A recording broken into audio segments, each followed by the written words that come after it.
Electroblade. Toku For Two. Activate! Hey everyone, Kensuketi here. It's been a while, since last season. I think it was Godzilla x Kong, right? What a fun movie. So, dear audience, I've missed you. I hope you've missed me. Notice how I'm the only one talking right now? Well, that's because the podcast needed to, quote-unquote, restructure. People needed lives. People needed family. People needed to not go through their midlife crises. Selfish, right? But not me. Not your buddy, Sean. Or maybe you needed my new co-hosts. Brought from the annals of Podcastum, I bring you my two co-hosts from Big Mecha, but not huge. Introducing your new co-hosts for Toku For Two, Will and Paul! Introduce yourselves, cretins! Hello, everyone. No. It is I. I am no cretin. I am the monster underneath your bed. Okay, this is why you are officially labeled as a creep. God damn it. 90 seconds in, I'm already mad. Yes, that is and all that I is wanted. Why you invited all I him onto wanted. this show. You needed the spice. Yes, that is absolutely Yeah. true. Ladies and gentlemen, Yeah. this is both Will and Paul from Big Mecha, but not huge, along with me, Sean, aka Kensuketi here. As you can see, these are my co-hosts from Big Mecha, but you're probably wondering what happened to Christian and Ryan based off of that wonderful 90-second ad that we did. Well, Ryan is no more, meaning he no more gonna play with us no more, you know what I'm saying? But with Christian, I'd say he's a lost cause, but nah, he'll be back someday when he's done trying to find himself and stop playing with himself, that sort of thing. So When why life are doesn't we find a here way.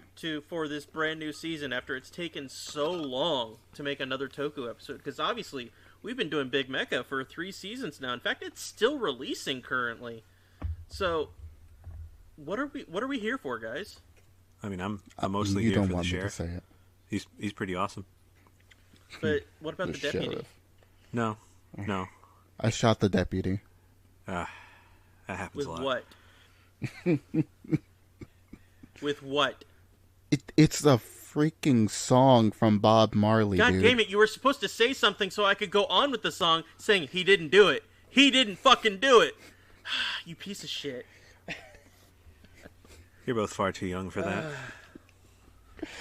Yeah, but you know what? Not We're really. reviewing a really old show, aren't we? In fact, that's exactly why we're here, because I was Yes, trying the to... show is older than all of us, Yeah. actually.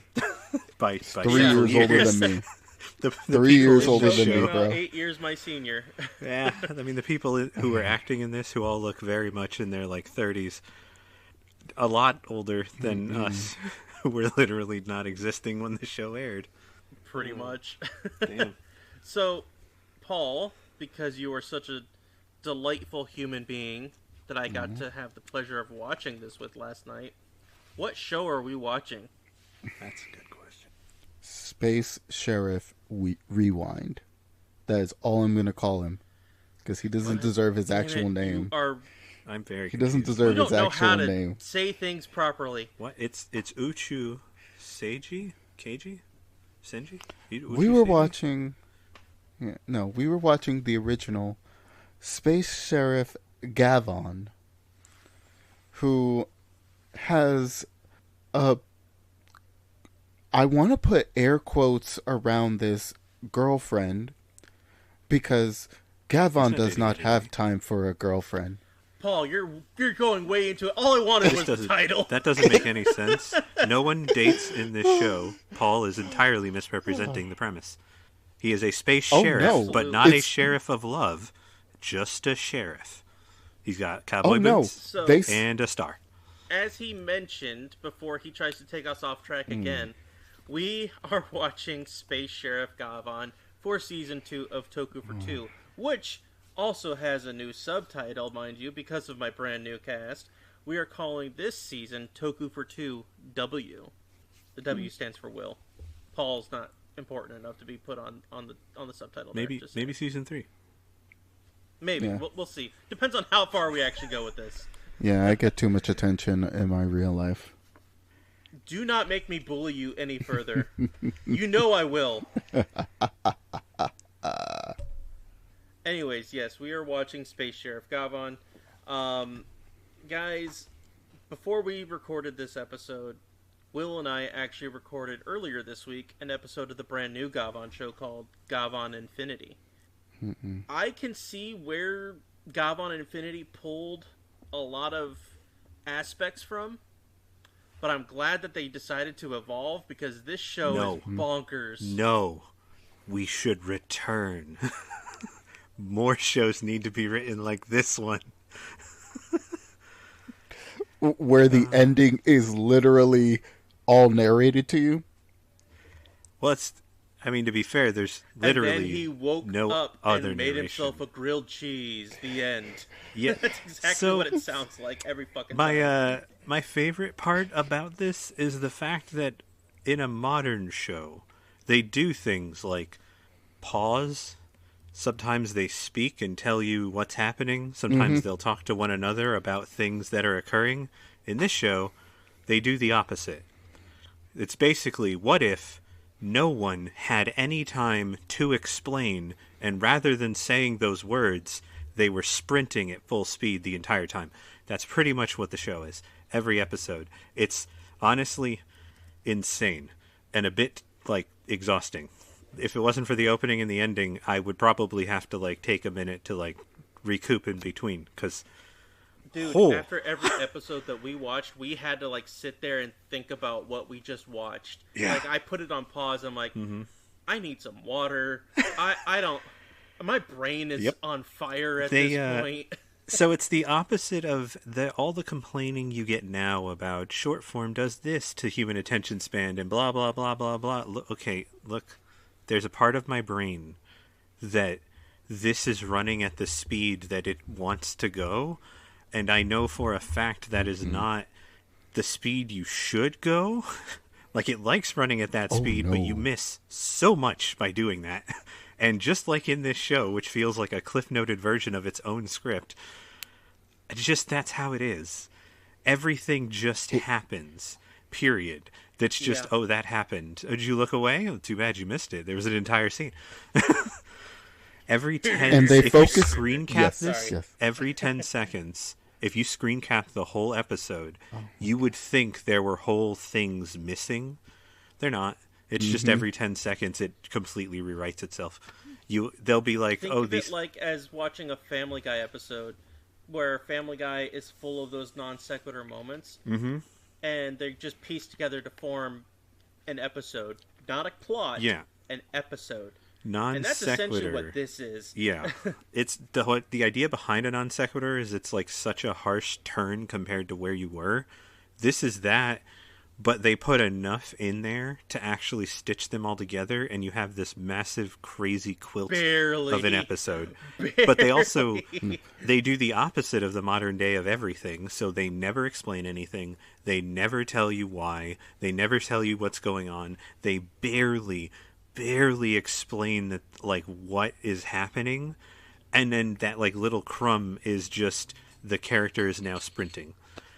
Which I do love. Gavan has 2 speeds. He's either chilling with a beer, hanging, doing chores, and just being awesome, or he is mounting literally up on horses backwards. He is no, that was a backflip. He backflipped into the saddle. That was not a backflip. That was insane. Do you know how complicated? He was latched onto the horse and then.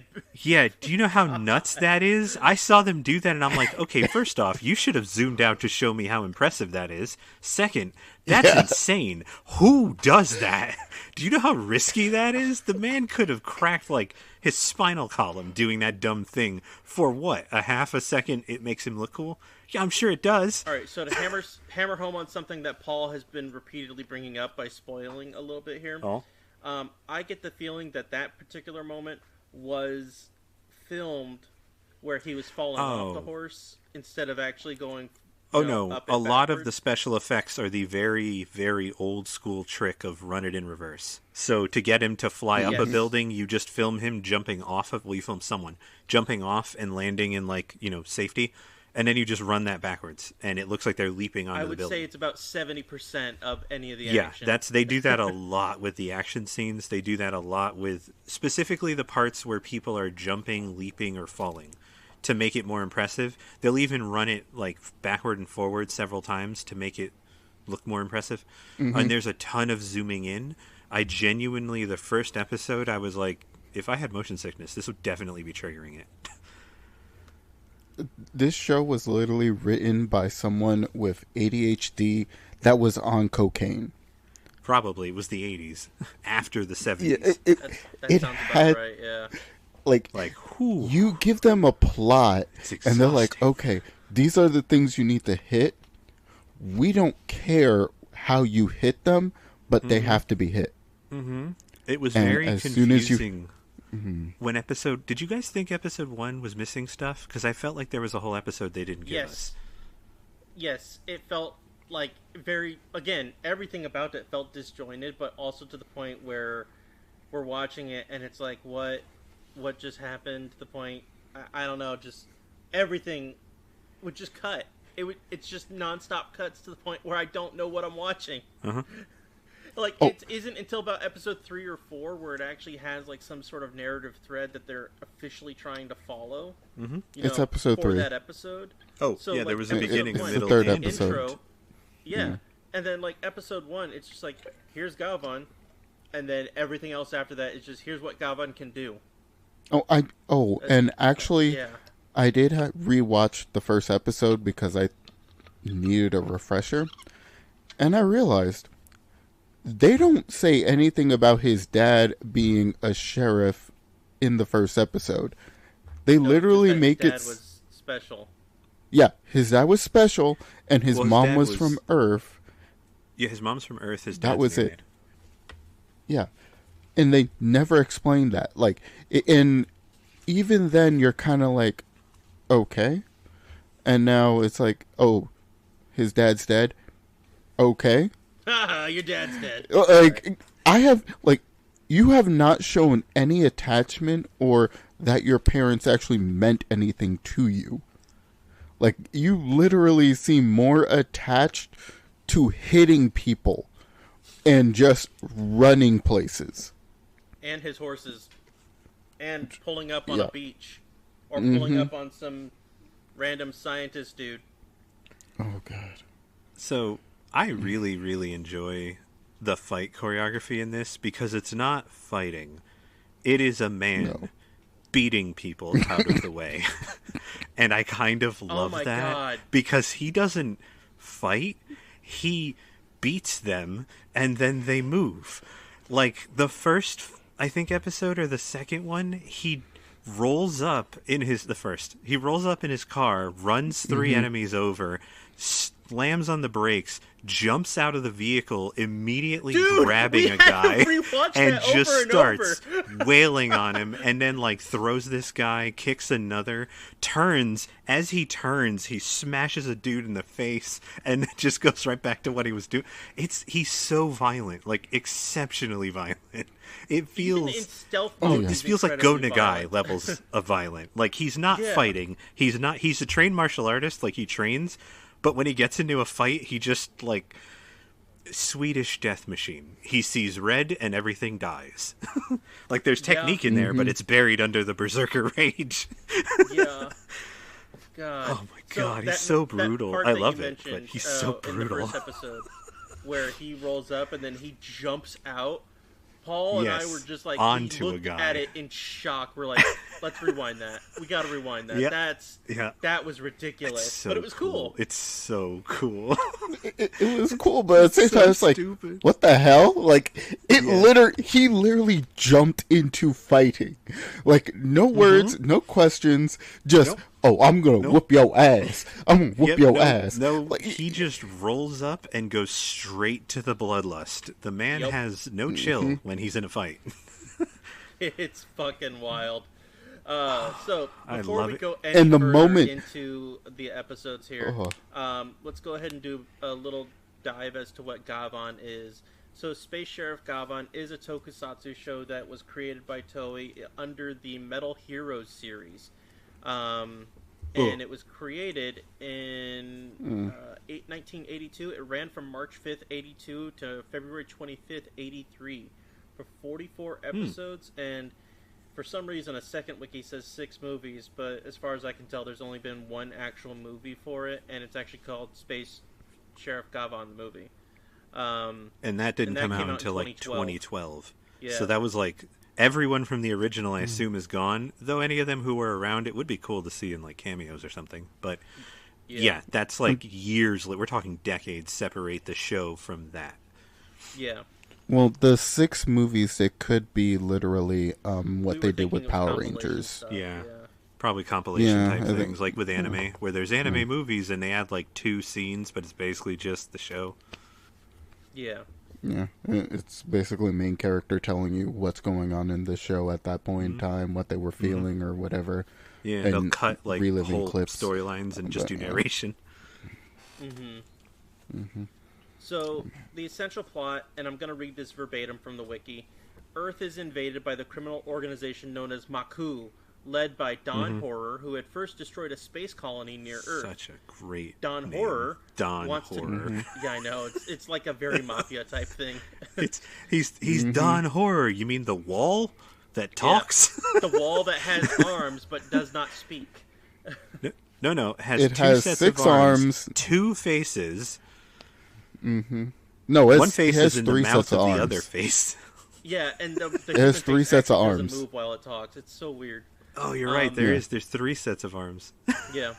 Yeah, there's 2 so- giant ones, 2 small ones, 1 small one always crossed, and then the bottom small one that sometimes moves So he's Asura. when he's basically talking. Asura. Yeah, if he was a wall. Right. Yeah. Well, to be fair, With, Asura was a wall. No, that man was built With a like random brick shithouse. chicken-headed, Yeah. with a random chicken-headed chick in red spandex, Paul, just what did I say randomly. about saying that that girl. last night? That's offensive. How is that offensive? Calling It's a woman literally a chicken head. woman with a chicken. No, there's a woman chicken with head a mask. There's a giant chicken-headed alien lady who like runs through around the office space of the bad guys. Just call You her don't remember her? Woman. Clucking. I remember her. Clucking. That's her name. Times have changed. No, literally, all she does is literally cluck every single time. She's, And she just runs. I don't know what she does. Yeah. She just runs around she's like wherever they are. If they're coming in, she'll run away from that and like toward the camera, and then that's it. That's like her whole thing. So let me finish oh no, reading the plot there's on this one real quick. scene. So- Wait, there's one scene in one of the episodes where she's literally perched in the middle of his arms. That's different. In the person, middle of Paul. You're one not arm. Talking about the same one. No, I'm talking about the chicken chick. She's Yeah, literally Paul, like there are sitting 2 in one of bird- his arms. There are 2 lady bird characters. You can't keep saying there's one. There are 2. No, I know the second one that he obviously killed the real bird, shoving it in his jacket. We'll get I'm into talking that. about- No, Paul, there are 2. There are 2 different characters that are birds and female. There is the one in the bad guy's lair, who literally has a giant bird head, and then there's the actual woman who sometimes becomes a green parakeet. No, the one that has the bird head, there's one episode where she is literally sitting in the armpit of the giant statue. Oh, nice. Yeah, like, I was like, is she trying to be a parrot? I was just, like, confused as all hell when I saw it. I was like, they did not give that Anyways. woman any direction. They Anyways. just, like, run around. So, the rest of the plot reads, Don Horror wants to dominate the whole universe, and the Earth represents an obstacle that he has to overcome by turning it into a domain for all evil. In response to Maku's attack, Space Sheriff Gavan of the Galaxy Federal Police is deployed to Earth to defend his mother's homeworld, which, that was a weird point to, just say out loud, like, yeah, I'll go ahead and defend it. My mom lived there. Well, he's Alright. half Earthling. It's giving him a stake in defending the planet more than just he's a sheriff doing his job. It's like, no, that's half of his heritage. True, but still. Uh, Gavan is helped by Mimi, the daughter of Commander Quam, or Combe, I think it's Quam, and It's is given QOM? information by Quam, assisted by Marin on his home planet. Gavan goes to Earth to defend it against Don Horror and his devilish schemes. He settles on Earth incognito as Retsu Ichijoji, taking a job at the Avalon Youth Club in Japan to track Maku's force down. Yeah, he basically works at a youth ranch, essentially. Yeah. Basically, it's a literal, actual ranch with horses, but it does like a ton of after-school programs for like kids. So they like go out and they do physical activities and they learn about running a farm, and it's just a rural like after-school program essentially. The rural juror, yeah. I think we should just go ahead and dive in, and then we'll just pick apart everything because there's a lot. I mean, it's not like we're gonna miss any major points. yeah. The show does that for us. That sounded really sarcastic. Geez. Have I mentioned that I absolutely adore this show? Like, I love it. It is It's stirring not- joy in my heart. Yes, It's just poorly written and terribly paced. So first off, the laugh that I did was straight up from episode 2, which I will get into when we get funny. I ended up posting an Instagram reel about it just because I need people to see this. How many times did we watch that? So episode 1 starts off Sometimes with it just John Did you happens. Horror's watch that crew episode? basically doing nothing but bad things and trying to take over the Earth. And it's like the entire first half of the episode is dedicated just to seeing what they can do. That sound right? Mm-hmm. Oh yeah, I mean, sure. they blew up a colony. That's right. They There was made a sure lot of death they in that blew first up episode. A lot an of death. escaping shuttle. Yeah.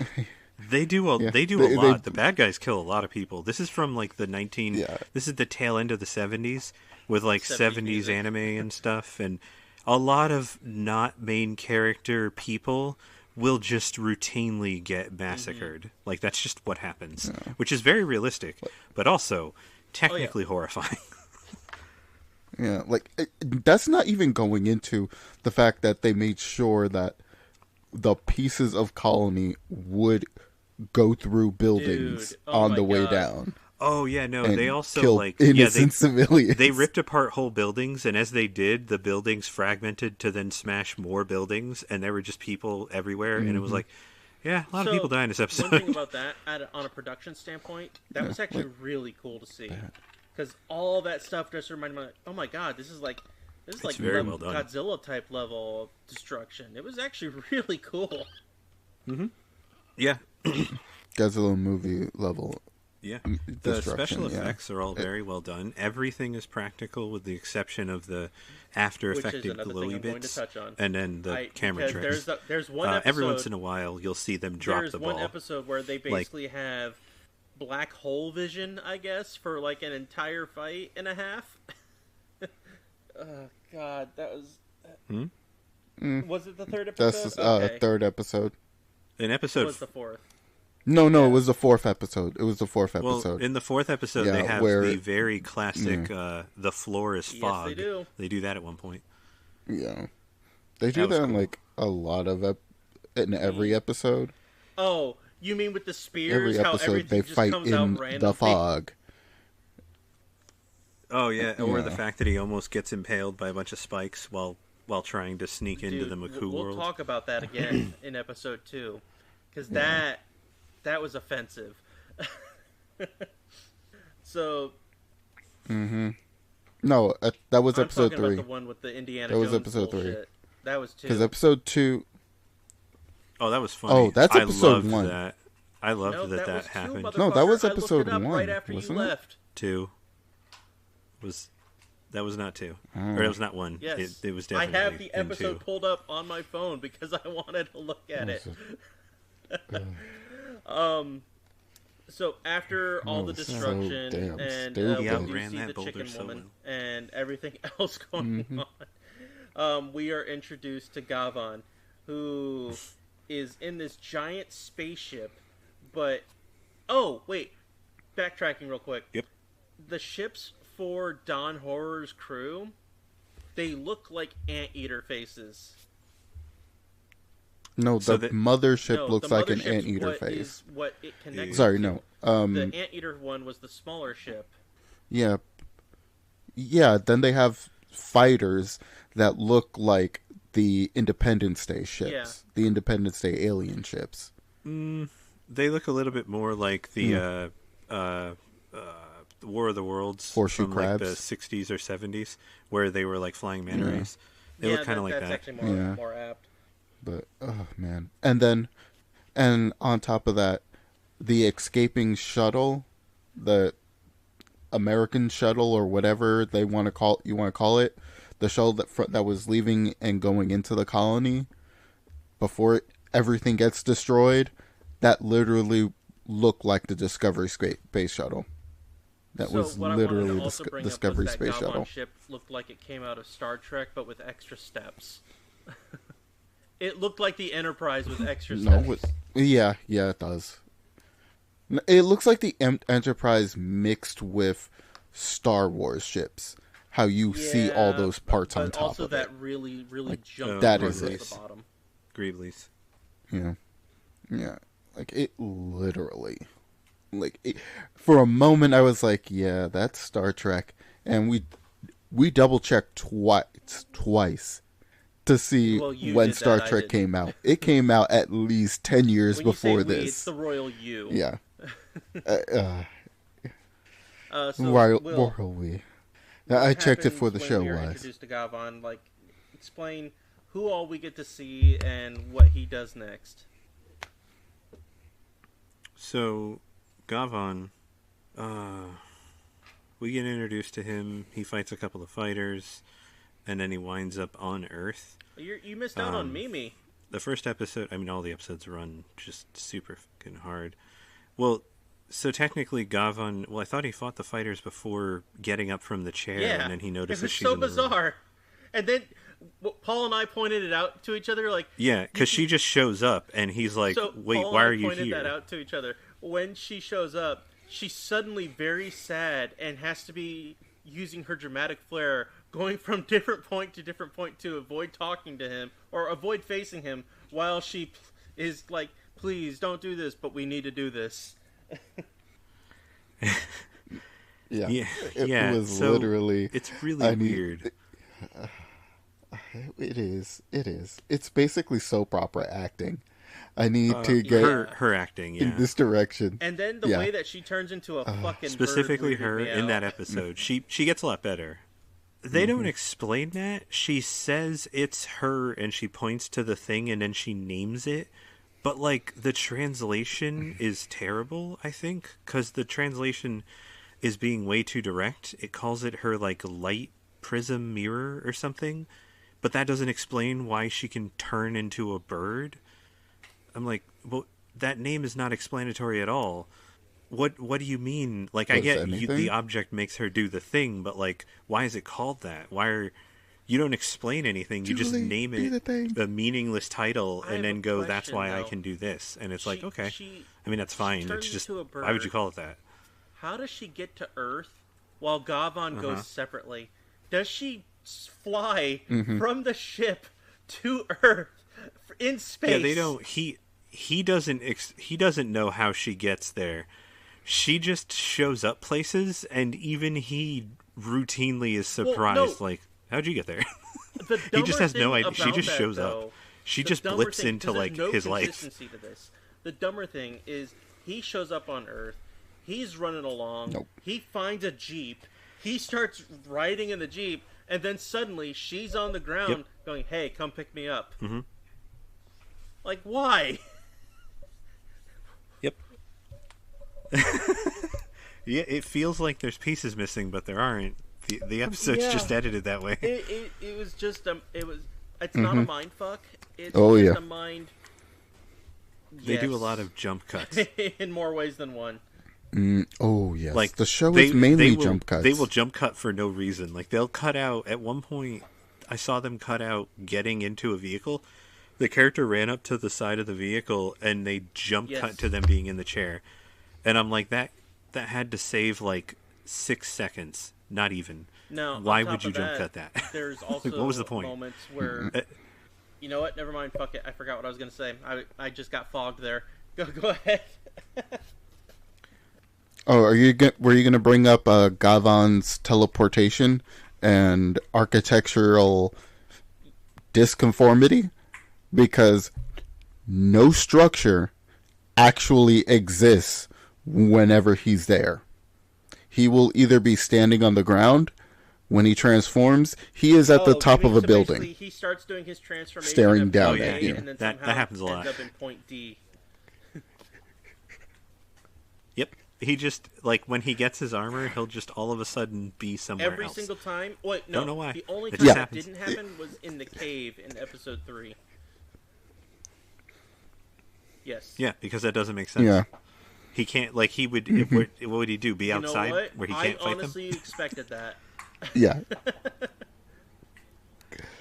So tell me about how this episode ends, because there's a lot of stuff that happens, and we're introduced moves. Like, he's got a full move set that also doesn't make sense. So he names a lot of his moves. Most of his moves are I'm going to kick you or I'm going to punch you. And then he just names it. The moves that actually matter are the Z laser thing, because it's an actual laser he shoots out of his hand. And then he's got a sword he can pull out of literally nowhere. And then after he pulls the sword out of nowhere, he can also bless the sword with science, and it glows and does more damage. Future spoilers for Gavan I don't know what Infinity, else to which call I it. made Paul watch before we ended up watching this, by the way, because he hadn't done it yet. Yes. Okay, so he's caught up. Watching, So that's fine. Gavan Infinity, and then he goes like, "In the name of the Sun God." I'm like, I wonder if that has anything to do with the original show. Haven't heard anything about a Sun God yet, so I'm like, Nope. No, the original, he just has cool names for his. The original show is so baked in with like old 70s Sentai stuff. Like if you did a side by side of this with like the original Kamen Rider the dude show, has Kamen Rider I'm sure hair. that they would like, both he feel has the very, very hairstyle similar. of the Because original like, Kamen Rider. yeah, Yeah. yep. He also looks like a guy in his 30s. He's not 16. He's not a child. He's a full-grown adult man who's running around fighting and defending people as like an adult. And that was like kind of what they did back white, then. In pure white tight pants. Oh, but those pants do not get dirty ever. Those things are clean. You see them get dirty. No. Then the next shot, they're clean. They are fine. Yeah. Yep. I've they seen are them amazing. have dirt on them, and then the next shot, Yeah, that they're man is completely clean. He knows what he's doing. He's got space pants. The space pants are space clean. Yep. Okay. Oh, Oh, and his boots. He has cowboy insane. boots. It's amazing. And he also has a leather jacket. He has a little sheriff star. He has cut-off gloves in every scene. He will switch between different pairs for, depending on the occasion. Yeah. Yeah, no, the So, fashion is on point One in thing this. that I did notice in the trivia here, it does show that For the although the 70s. show was called Space Sheriff Gavan, Gavan's design still had some leftover initial plans for the original title Space Detective Z. You can clearly see the remnant of a Z-shaped design on his chest. His laser attack was called Laser Z Beam. Laser Z beam. That's why he still does that, So that because it's a also kind of holdover makes from sense when as they to were why a making lot a of totally things feel different like thing. it's mishmashed, That's cool. because it's more than likely just bringing over shit Okay. from the original show that they were working on. Yeah. It also, I mean, to me, it's a genre mashup too, because like he's Space Sheriff Gavan, so they lean into a little Wild West where he's like a U.S. Marshal, where they had large expanses to patrol alone, and he's just the only one. He has like no backup except for maybe one person and like his ship, and that's it. But he's basically alone. So he's a lone sheriff policing a large area. They gave him cowboy boots and a leather jacket, but the leather jacket and like the chain on his arm that like goes into his pocket, that feels like a modern day motorcycle cop. That's kind of what the motif they're going for off of it. I think. I could be wrong. I don't know. I'm the customer. But I feel like that's what they were leaning into for a lot of that. And again, it's the 70s into the 80s, so the main character is a full-grown man. He is, he looks like he could be the lead in some off-brand action movie.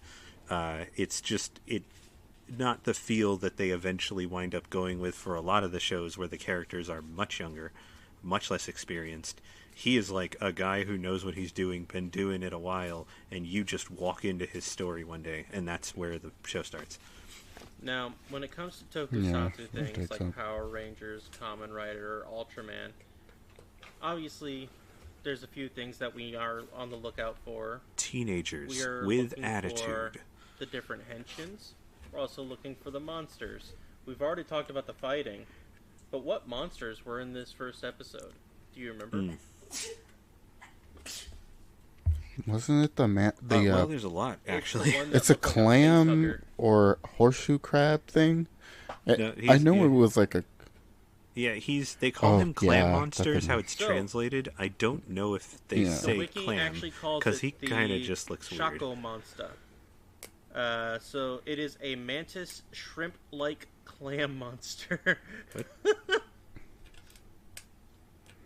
Okay, so we're crossing like 3 different animals. Got it. Okay, because I was like, they said clam, but like I don't know that looks much like a clam or a mussel at all. Because they're kind of just a blob. That's when everything legit went off the rails, and I'm like, I don't know what's going on at all, because he's fighting it.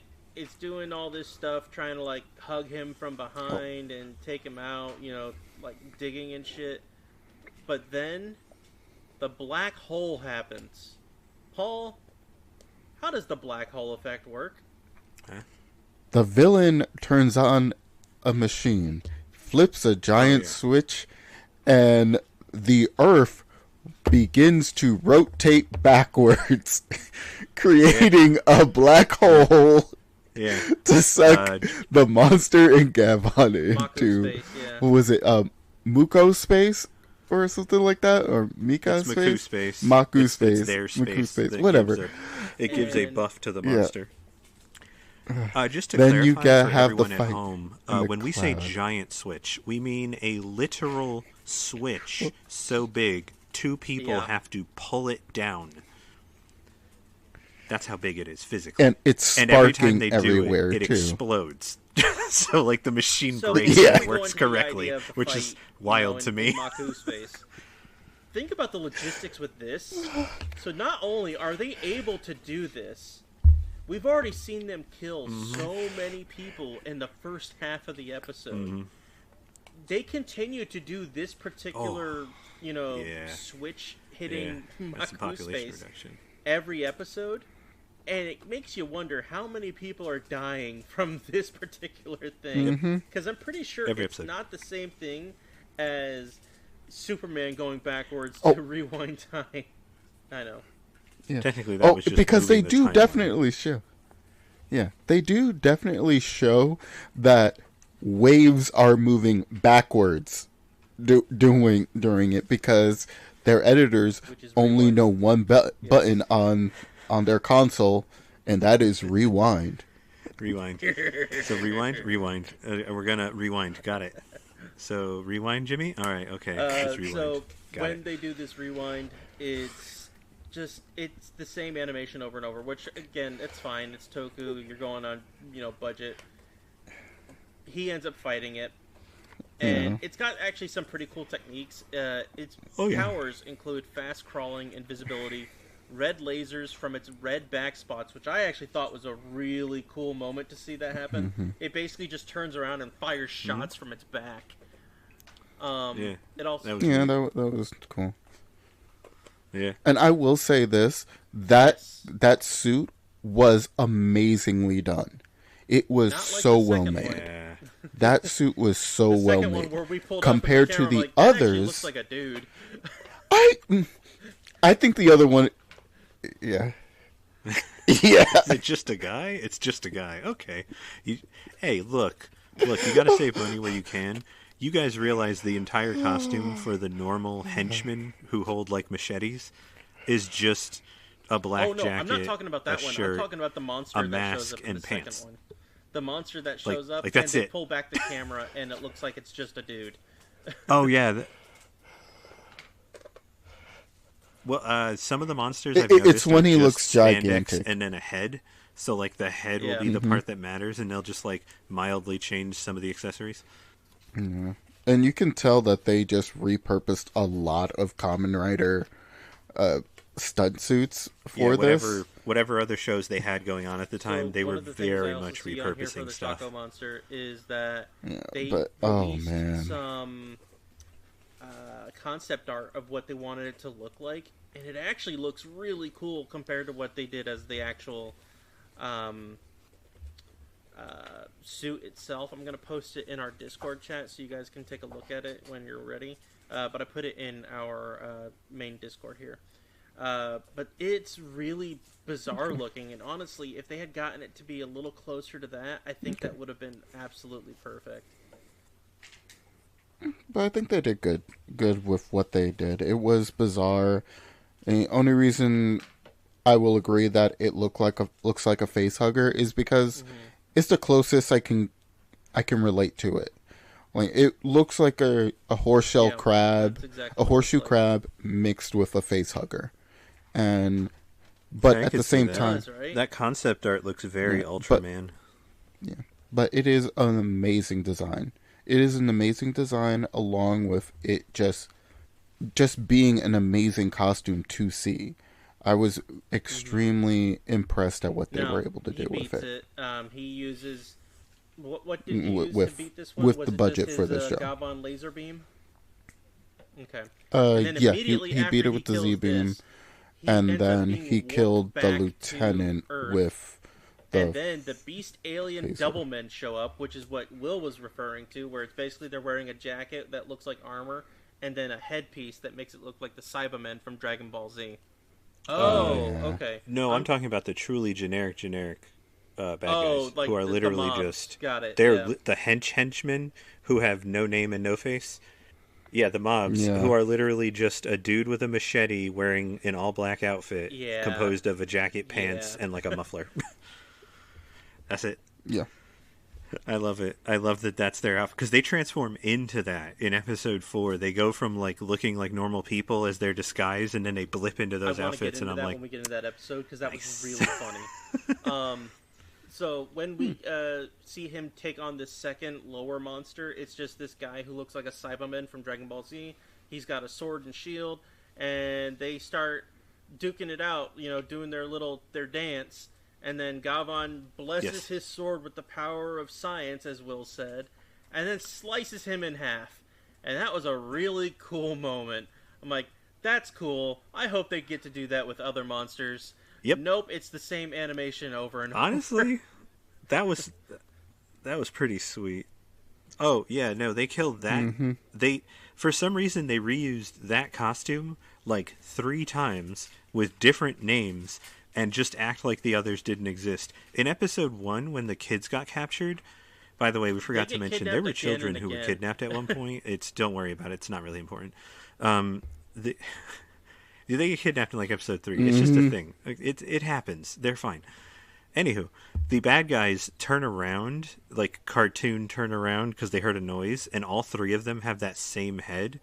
So I can't tell if like that's a species, and there's just a bunch of them working for the pirates, because Gavan personally kills like 4, and we watch him do it, and he keeps doing it, and I'm like, okay, but they keep getting different names. So I'm like, they've got to be, like, that's got to be a species, and he just keeps fighting different members of this pirate group who are all that race. I can't really add anything else onto that. Yeah. I do know. Yeah. Yeah. It literally was I want you ridiculous. guys to be aware. So something that we did earlier this week, Will, and something that we also do in Big Mecha, we're going to be rating that and ranking that episode, and we're also going to be doing some other rankings as well. So just a heads up, keep that monster and this episode in mind. All right.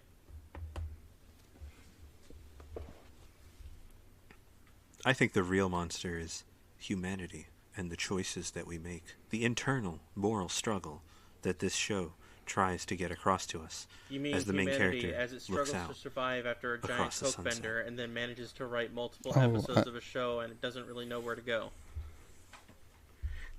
Yeah, there you go. Paul. Yeah, the 80s. Duh. Yeah. Paul. Yeah. Cocaine's a hell of a drug. Explain to me the beginning of episode 2. What do you want from me? And if you need a hint as to what it's called, it's the Stolen Japanese Islands. Where there were no actual stolen Japanese islands.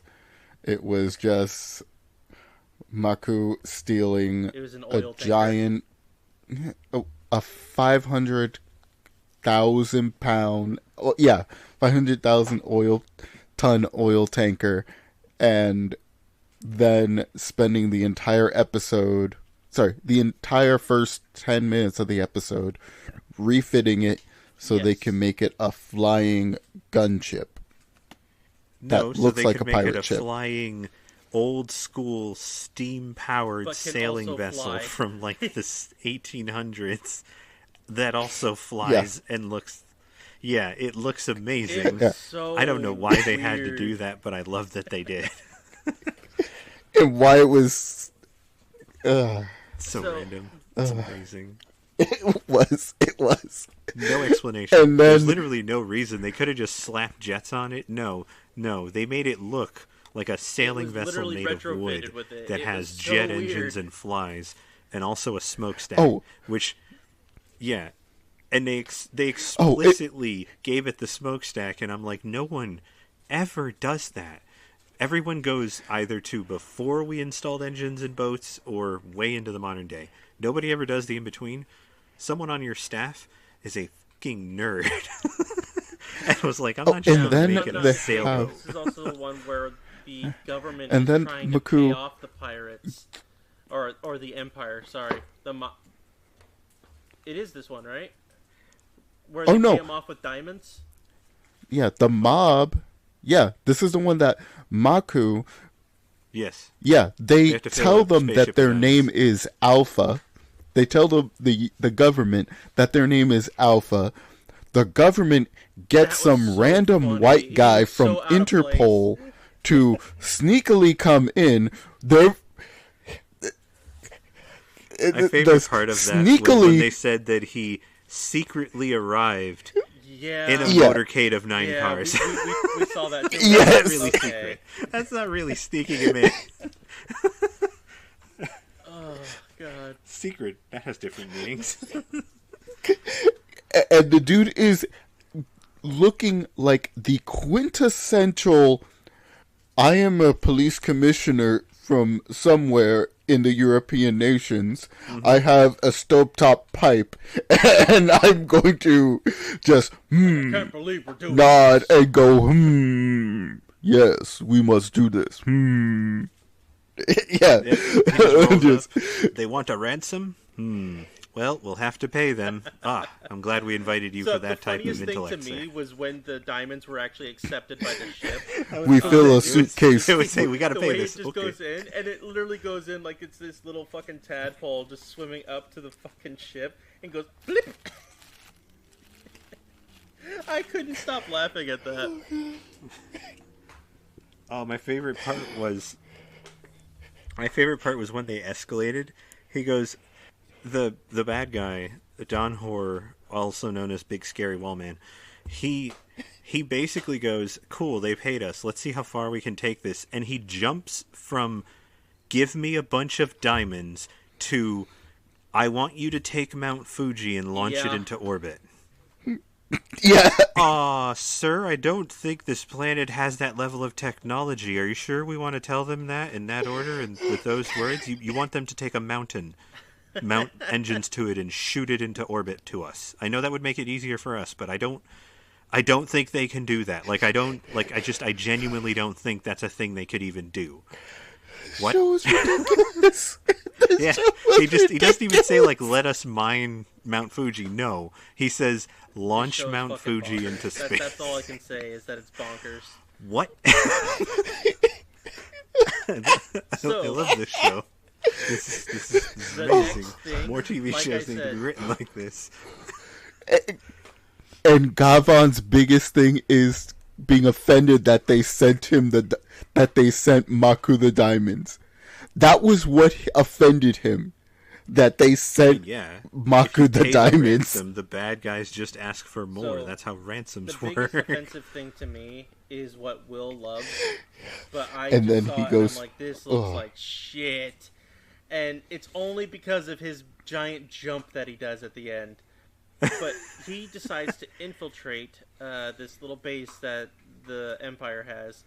He goes in. Not only is he crawling around at first, taking every love him. single I love him guard sneaking out around. by beating the absolute shit out of them. Oh, yeah. Oh, he is...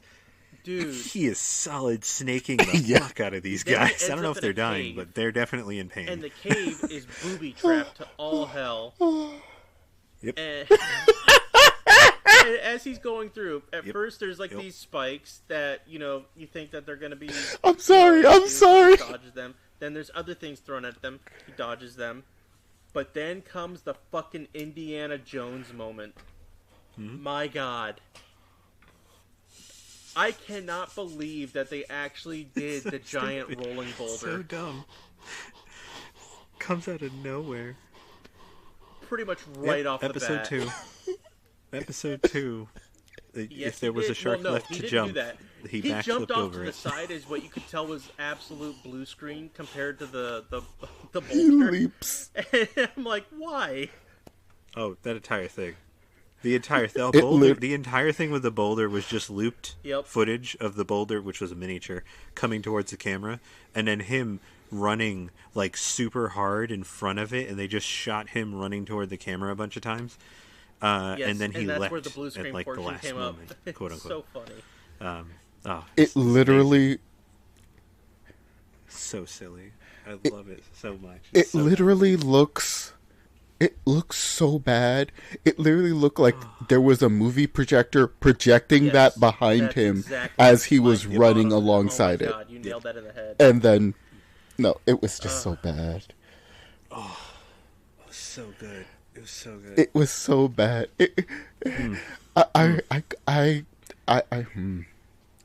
Look, in Like modern my standards, jaw it's not- dropped it's not- when we it's not saw up there, that but in it the- Is is it this one? really funny. in the intro. Is it this one? My jaw or is dropped it when we the saw that in the next intro. one But where yeah. he transforms into Gavan, and then as he's falling down, he's about ready to get into a pit trap, holds himself to the side, and then jumps. That's Okay. that's either 4 or That's 3. the next one. Yes, it should be 4 or 3. Where because I think he it's- gets pulled in, and while he's going in, there's booby traps along the way that he has to like get past to chase the monster into the Maku world. So and he almost gets hit by Yeah, those that's things, 4. and then he has to just launch himself into the sky. Yeah, that might have that's been 4. That's That the feels like episode last with thing I the watched. monster Yeah. that looks like.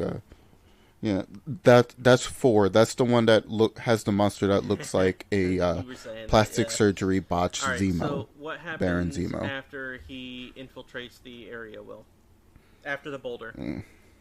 So you got the boulder, the infiltration. He winds up sneaking in.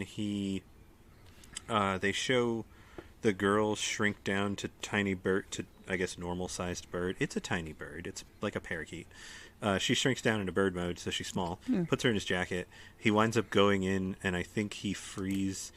Or no, he starts fighting them, That and then he was pulls so out her funny. from the jacket, Oh my and she God. goes back to being a He's like- normal sized person, and she then saves the kids and the other person, and she like takes the job of helping them run when away while he does pulls all the her fighting out, because he's the fighting literally guy. just got his jacket on. He's not, hensioned up or anything yet. He's just got his jacket on, and he forcefully pulls her out and then lets her loose Nope, it's just as him. the bird. It's just so. Oh my God. Yep.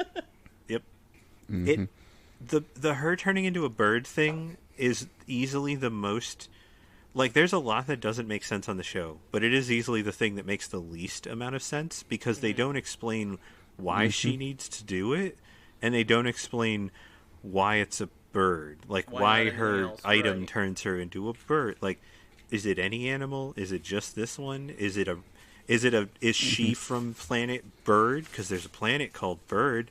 Is she from there too? Is that a thing? There's so little explained. She just kind of is. Gavan, you can infer a bunch of stuff. He's got space armor from his space ship because he's a sheriff and he needs it to do his job. That makes sense. That is entirely logical. I get that. Oh, he fights and jumps and runs and all of it looks normal to you, but he's actually moving like way faster and he's way stronger because he's a half alien sheriff. So who the hell knows? Fine, whatever. But like, they never explain why. She just does it, and it's a thing, and it happens a lot. It just is. I will say it was cool that It looks like her helmet when she's in Sentai human mode Jetman. on like the ship. Yeah. Her helmet looks bird themed. It looks like a bird. Yeah, it looks kind of like that, or like Gatchaman, that's the other one. Yeah, it does. Gatchaman. It looks the original show. Her helmet looks very bird-like. It looks very bird-like, and that makes sense because of the whole motif of her character. But like, I had no idea why. It's just that's what they went with. He can't do it. He doesn't turn into a bird. He's half planet bird person, So but he doesn't turn into one. what happens though? Like obviously he escapes the boulder. But yeah. Does he run into the monster right after he escapes? For episode That's 2, what's making they this blended difficult. in my even with the brain. wiki up. It's really hard for me to keep them separated. Because like the episodes, and again, this is how this episode works. two- I remember. They're very This is the way the formulaic, monster actually very grew. monster of the week, thing of the week. Yeah. Oh, Yeah. Oh, episode 2 Yes. is the first time we get giant No. monster. Yeah, because This is the, I know the monster grows in that episode. I don't think he fights it until... Yes, he fights it and beats it, well, no. and so then he we fights get on the rings Sean's of favorite Saturn. scene. Sean's favorite scene. That was an interesting. that was an really cool. interesting place for it to happen. That was really cool. I thought that was cool. By the way, fair warning, these episodes are so formulaic. I literally just watched them today. It is genuinely hard to keep them separate from each other because the episodes are basically just stuff happens, and there's so little holding everything together. Other than one episode, there's no like through line, so I can't keep it straight in my brain. There's That's nothing for why me to I'm attach it having- to. It's That's just why a I've whole got the bunch of wiki up, 'cause scenes, I wanted to make sure. and there's that no we're able there's to- nothing I will linking do the that. scenes. Because like episode 3 is the one with the helmet, and that one was the easiest to remember Yep. because there's an entire beginning, middle, and end, and it's a full storyline, and I can remember most of that episode. It's not foggy, but it gets foggy because Wait. he always turns into his armor. He always fights enemies. He always fights a monster of the week. He's killed like 4 of that guy that he cuts in half, Yep. and so like I can't keep them all straight. They're the same thing. No, 3 is And the that's helmet. fine. They're I thought super that was enjoyable. episode It's just 4. really hard to do. I thought that helmet? one was episode 4. 3 is helmet. 4 is the shrinking goat. The guy Oh. trying to create a method to help people breathe in space, or in thinner atmosphere. Not even in space. He's trying to make it so that beings can exist in thinner atmosphere to turn them into laborers. But apparently his process for doing that is so bad that he literally vaporizes them. I don't know the logic behind that. I don't know why completely vaporizing someone or something somehow would make them better at breathing. But apparently I that's thought a he side was effect. trying to... No, I that's thought he the was joke trying to you kept steal the making, and I'm like, vitality uh-huh, from okay, Paul, go from on. them, because he kept saying... No, because I literally remember reading, I need more it needs more vitality. Oh, that was him commenting on the fact that they kept dying during his experiments. His subjects kept not having enough vitality, so they kept dying. So the wall man tells him, yeah, go kidnap kids. Kids are more resilient. We'll Which get he's to not that. entirely wrong. That is super Yeah, dark, we'll get but to he's that. not technically So- wrong. Yeah. He was complaining that their constitution scores were too low, and So after he the fights solution was this, to kidnap children. thing, which is called the Gamera monster. This show. Gamera monster or Gamera monster? Gamara. It was what? a giant toad-like kaiju being.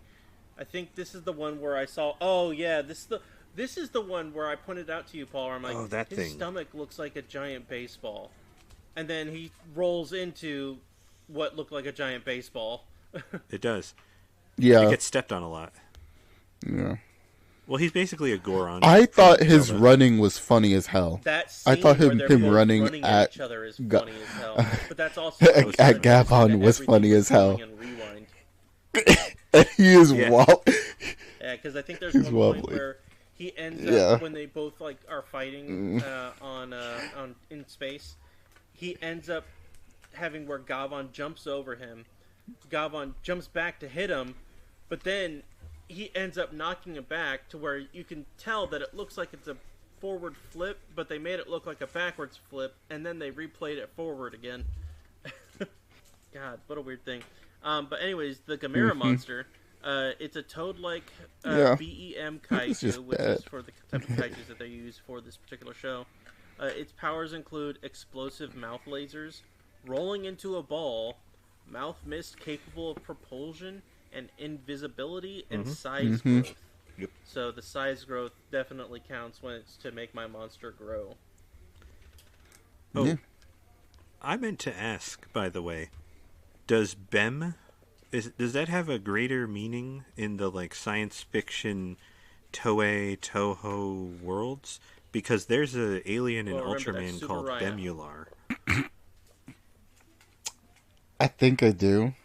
Yeah, and but, I figured like, it out. Is in the world of like kaiju and tokusatsu and stuff, I'll does look it BEM up. have some sort of like I'll meaning? look it up. Is that an in-joke thing? I can tell you ahead. right now what it is. I can tell you right now what it is. You're fucking lying. Big evil monster. That might be it. I didn't look it up, I can but see that makes the most sense. I didn't look it up. This is just my Hang on, theory, I'm looking it up but you now. cannot tell me that BEM wouldn't be wrong. monsters are That simple could be wrong. monsters, of Maku sent by Don Horror to thwart Gavan, which aid the Doublemen. They do not have human forms and are usually fodder for Gavan's laser Z-beam. They, alongside the Doublemen, were soon used to create the more powerful Double monsters, which, spoilers, I guess. But it doesn't show anything about what BEM stands for. The monsters get stronger because he keeps killing them. Huh. I mean, as much as I hate to say this, I like what Paul's explanation would be as to what it's supposed to be. Behind the scenes, I could see that being the thing. They just titled it BEM for Big Evil Monster because they don't know what it's going to be. They just know that's what it does. And then somebody, when they were looking through and writing, was like, I could just call it BEM. That sounds alien. Nobody knows what... It has no meaning, so whatever. We're making words I'm up. still checking to see if there's anything else that it'll give me, but it doesn't seem to show. Yeah. No, I don't care anymore. So, from there, after the fight from... So after Yeah, fight the only with Gamera other... monster, Bug-eyed monster, and there's actual real world acronyms that it stands for as well. Like, yeah. But yeah, I go with Alright, Big from now Evil on, it's Monster. Big Evil Monster. That I'll makes say the most I. sense to me. I mean, I. I'm the one who said it first. Sean, Oh, God damn it! Fuck you. you said say you. I said Sean. So then we get to my favorite part. So after he ends up fighting the Gamera monster, he ends up searching for the giant tanker that has been acquired by them. And he does so using his electro sonar, I guess, that he has. And as he does it, you can see this ship speeding away. And there's a Doubleman inside, and you can see that it's a Doubleman because it's just one of those guys with the costume head and the black clothing. And as it focuses in on him, as he's speeding away, the monster goes. I fucking lost it. That was the funniest thing to me. I don't know why. Oh shit! It did. Like, I think like that's when it everything broke about you. the show has already just That's been the off the moment wall. that broke But you. seeing it last night, like Paul, We rewatched that I scene. subjected to him watching that scene multiple times just because of how funny it was to me. Oh shit, we did. We watched it Yeah, we 6 did. times. We watched that scene 6 times. Yeah, no. It's Yeah. quite impressive Oh god, it brought how they tears put to my that eyes. together. So from there, he Mm-hmm. he flies. Gavan flies. He flies to the speeding boat. Mm-hmm. What do you mean? Yeah, he does. Yeah, he does. He does fly in that episode when he's fighting the Doublemen. They start flying for some weird freaking reason. All you see is like the shoulders and their arms pointing up Yeah, it's as like if you're he's watching flying it, like, to Superman get to POV. the Doublemen, which makes no damn sense. Exactly Mm-hmm. like that. Yeah. Like Superman with a And GoPro. then as he's flying, the tanker gets up, and I don't really remember what happens from after that because I think I was still laughing from the henchman laugh. But where does not Serpentera come in? No, you were having trouble posting. That's after he beats the giant thing. He fights and beats the Devilman, who was controlling the ship. Then he calls in Dahl to destroy the enemy fighters, along with allowing him to move the ship away because the ship was packed with enough explosives to destroy Tokyo. That was literally its purpose. And then he shoves it off and the thing blows up out in space. And then it ends with Gavan sitting in a With sitting in a cafe with his girlfriend, with Mimi, her complaining that she wants some alone time with Gavan, and he's completely distracted by when Hunter Killer said that his dad died like anyone else who versus Maku. It just kind of happens, and then that's the end. And he's like, yeah, yeah, and everything I just said literally happens as fast as someone speeding through an auction. Literally, it's like, okay, he won. Now you see Gavan sitting at at the table. Oh, as he won, blah blah blah blah blah. Now Gavan is distracted by thoughts of his father and Mimi trying to take him out on a date, but Gavan does not have time to date. Fight. He must defend the galaxy. Yeah, that was literally it. I'm like, oh god. And Mimi does not understand the factor of him having a secret identity. Because everyone else calls him by his Japanese name.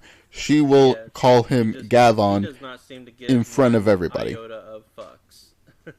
So the next one, Will, I want you to take over on this one because this is the one that seems to be more... it's got more of a foundation in your memory compared to the other episodes.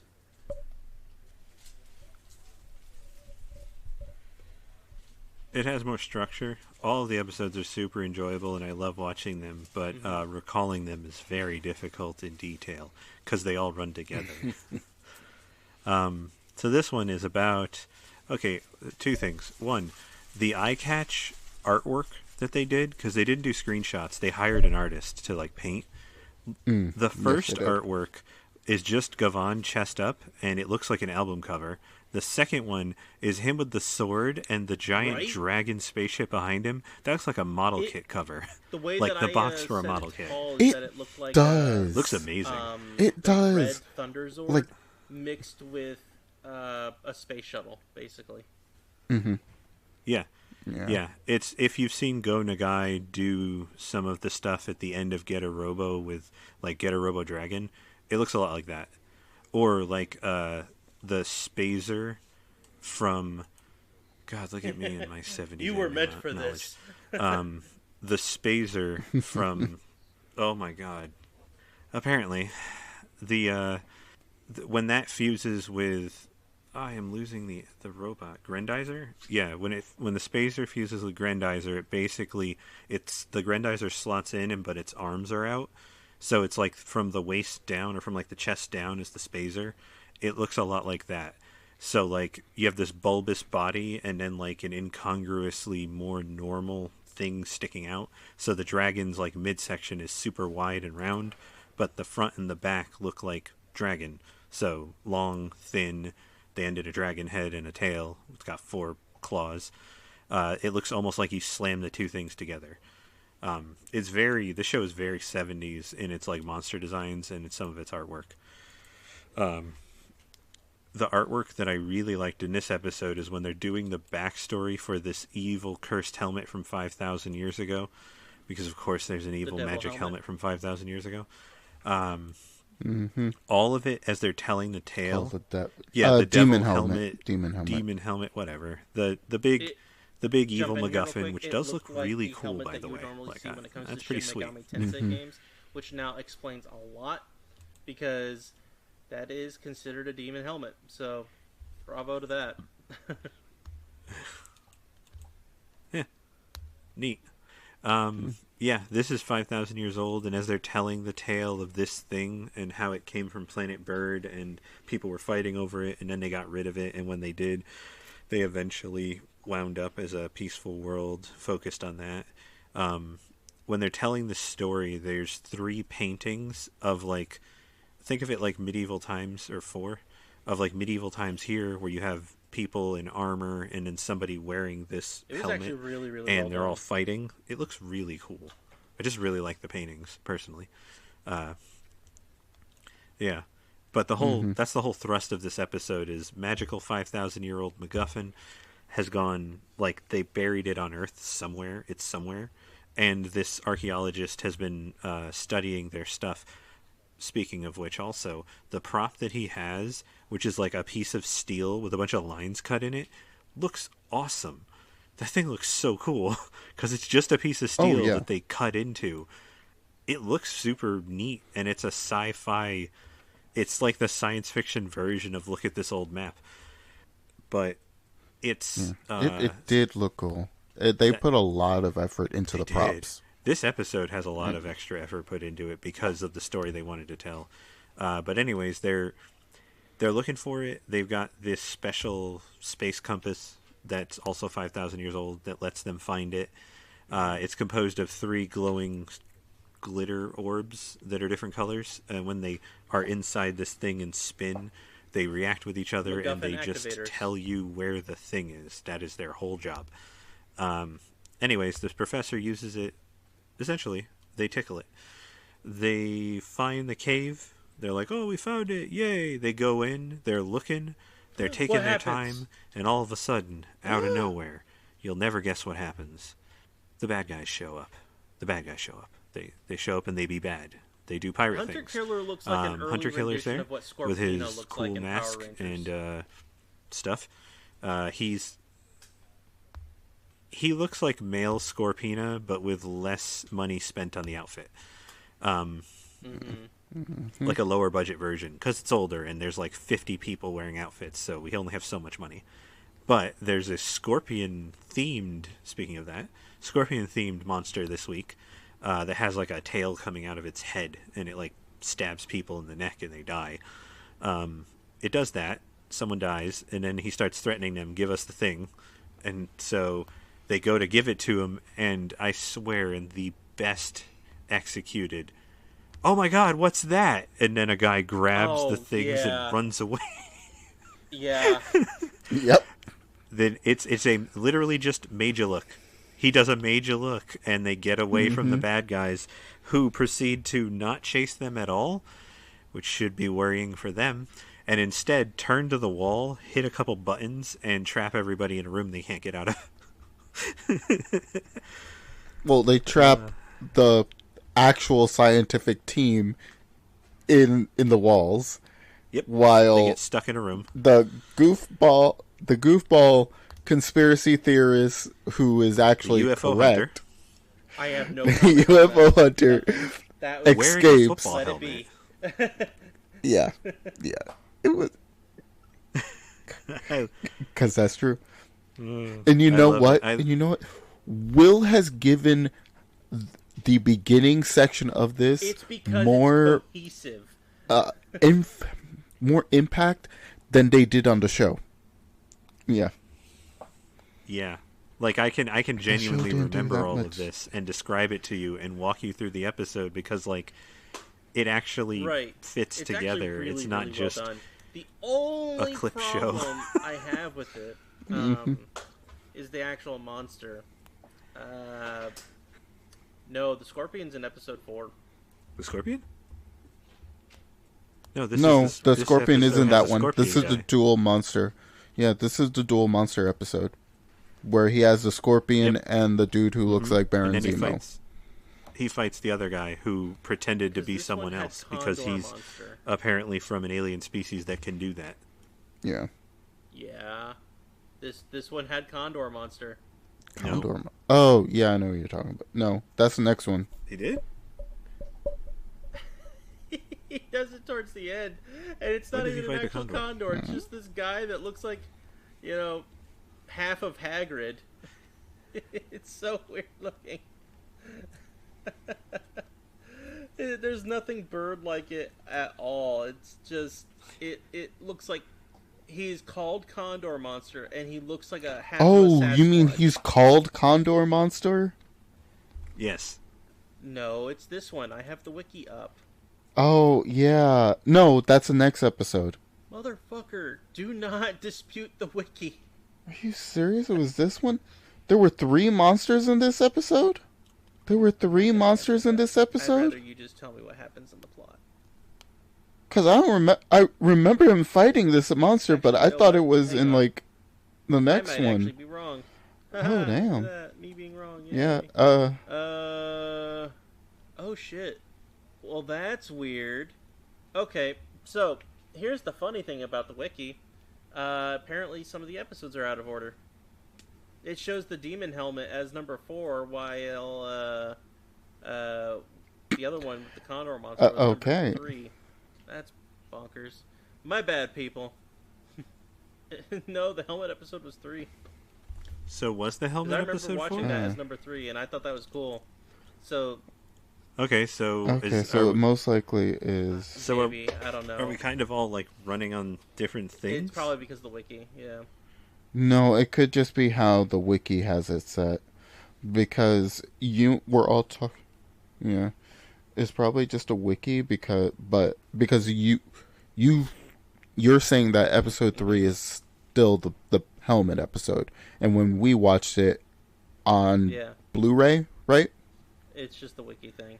It was the 3rd episode as well.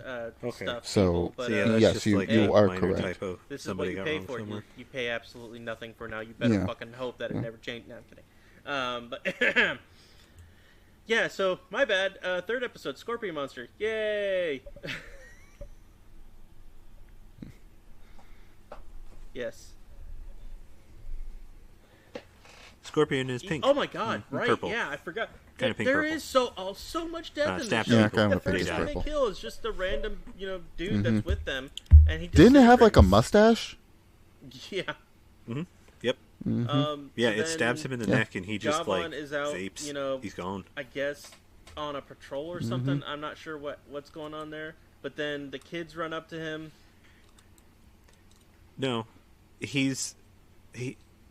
Gavan is with the children as part of his youth ranch activities, basically being a camp counselor. They're hiking for health, just because, you hike for your health. Oh, yeah, and everybody do the old guy who runs the place is like, all right, before we tackle this next part of the trail, everybody has to do some calisthenics to limber up. And while they're doing calisthenics, a man wearing a football helmet stumbles out of the forest. Yes. He ends up meeting him. ends up telling him where to go in order to try and find the professor. UFO guy. This is when he does his backwards flip onto the horse. And it wasn't even an actual flip. It was along the lines of, like, I'm going to hold this horse. Onto the horse. And then I'm going to drag myself cool. upwards, but backwards. It wasn't... Oh, God. It was wild. Mm-hmm. Yeah.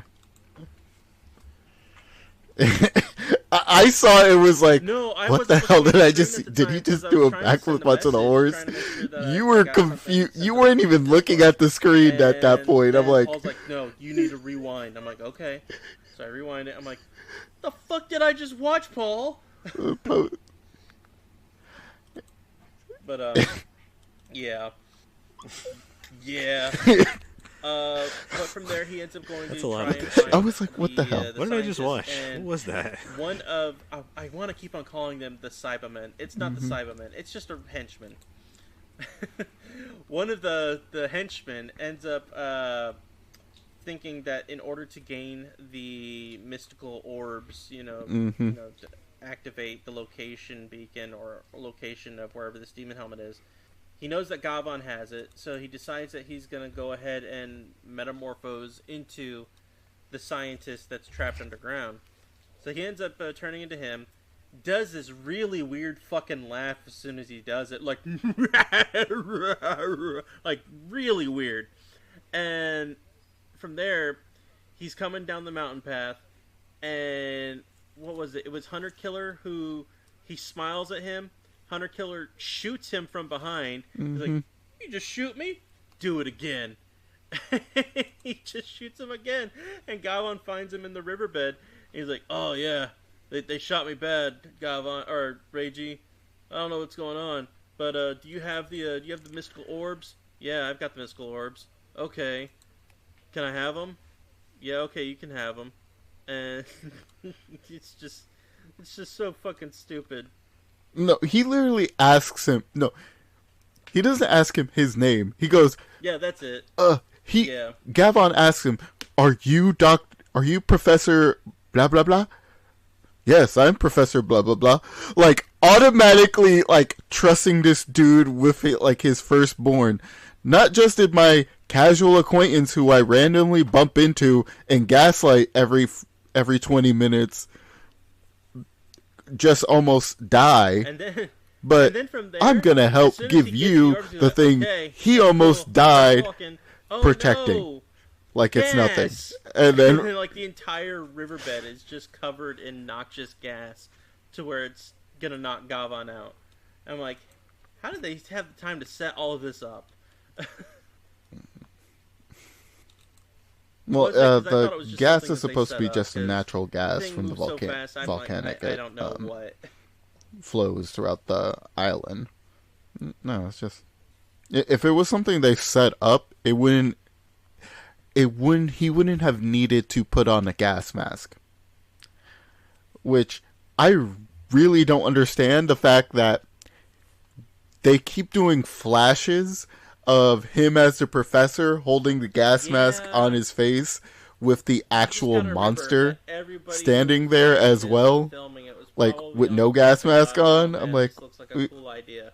It was just weird. Like, so Will, after Gavan gets knocked out from the gas, what happens? So it was definitely something they thought would be cool. So he gets knocked out, and Mimi finds him, and she puts a wet rag on his forehead, which, as we all know from watching anime, immediately heals a person. They start immediately healing. He wakes up, and he's like, oh no, I have to go to save people. And she's like, what do you mean? And then he says he has to go save the professor, and he realizes that that professor I talked to was definitely an imposter and not real. So then he goes to find the professor, and I don't think anything else happens in between, but when he catches up to him, he essentially dupes him by saying, I spoke to the real one. And the guy's like, you couldn't have talked to him. He's locked in another room. You got me. You got me. And then he decides to turn back into his true form, where he has a big red wrinkly head. And then they fight, and Gavan has to keep fighting. and then he winds up breaking into the room that the helmet is in, and the guy actually successfully waylays Gavan with enough enemies and the scorpion dude to hold him off long enough that the bad guy actually gets the helmet, and Gavan has to fight him while he's wearing the helmet.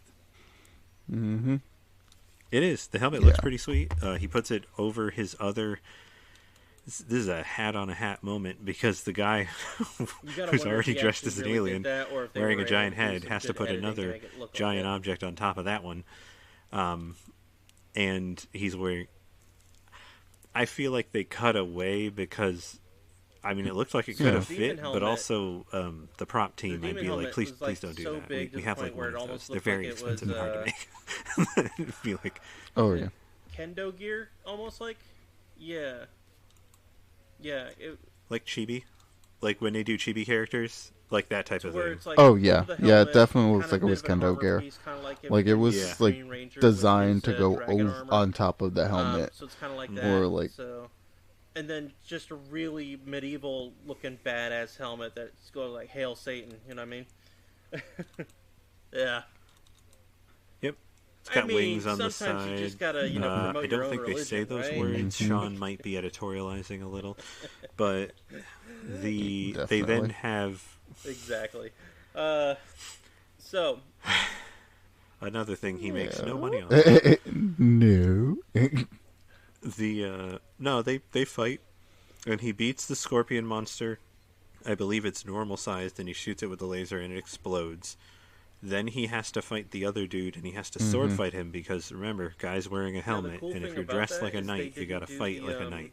So he whips out a sword and a shield, and they start wailing on each other. And Gavan successfully kills him. Nope, because that would hit the helmet. They did do a split, but it wasn't on a monster. They didn't do a split because it wasn't a double, a Doppler, or whatever, Doubleman. I know that's a weird thing to point out, people. I'm sorry. It's just, I needed to... Yeah, they blow a rock in half. Yeah. And you... He liked that rock. He felt it was treated poorly. That's right. Yeah, they decapitate the monster who put the helmet on. And Gavan has more introspection on the fact that he was able to kill the dude because he thought the helmet made you invincible. And his literal rationalization... Yeah, it's supposed to make you invincible. Okay. And then his rationalization is, it's been 50,000 years, the magic must have wore off. I'm pretty sure he's wrong. Yeah. Because the way that it looked beat as shit. Like, I'm assuming at some point it wasn't because of magic, it was just because of the fact that it took too much damage, and it's like, I'm out. But he does point out that the whole thing... Yeah, which, I mean, it's 5,000 years old and no one has used it this entire time, so... It's an artifact, and now it's basically... It's just a paperweight now, so he just gives it to the professor, and he's like, yeah, you can keep it, whatever. It's an artifact of my people, but it's fine. You can have it, professor at a museum. Yeah, I know. So let's talk about the last episode. And, that I thought was a monster, but really isn't. Well, then I'll get into the cast, and then I'll get into the rankings. So, Paul, do you want to lead us off with the wonderful goat episode? Okay. You son of a bitch. Okay. Sure. This episode it starts off as... yeah. It starts off as the quintessential fairy tale would. A girl and her brother are trying to lead their goat, I'm pretty sure, to market. And a creepy, bearded old man with a butterfly net keeps watching them from random trees. And then, when they look away because their dog is barking at him, he raises his net. It shoots out like a net launcher, takes their goat, apparently shrinks it in a split second to 1/60th of its size, and then starts running away Or he like, just jumps up and goes, yippee! I don't know, like he freaking stole a goddamn car. And then we get... Oh no, that was later when he was running away from the sheriff. I remember. He starts going, whippy, yippee, jumping up like Mario to get away. Yeah. He teleported as he did That was just bullshit. Yeah. And then we find out that Gavan is still having some issues with figuring out if his dad's alive or dead. And then he gets told about... then these kids tell him, oh, this old man stole our goat on our way, but we're going to play soccer over here in this horse kennel. Yeah, it wasn't even in a horse ranch. It was in a freaking... Oh my gosh, I forgot what they call them, but it's basically like a 5 paddock feet out from the building where you board the horses. The kids were playing soccer like 5 feet from the barn door. It doesn't even make sense for them to play there. There's no room for them to move. Yeah, and literally maybe 10 feet away, there are horses jumping over gates and barriers, training to be show horses. My first thought was literally, one thing spooks one of those horses, you've lost 3 children. Yeah. Also, they had no net. Oh, yeah. This entire episode is literally... Only one, remember? Yeah. No, they didn't lose... No, they actually kidnapped like 4 children. Are you having a hard time keeping your structure for this one? You have 4 of them in jars.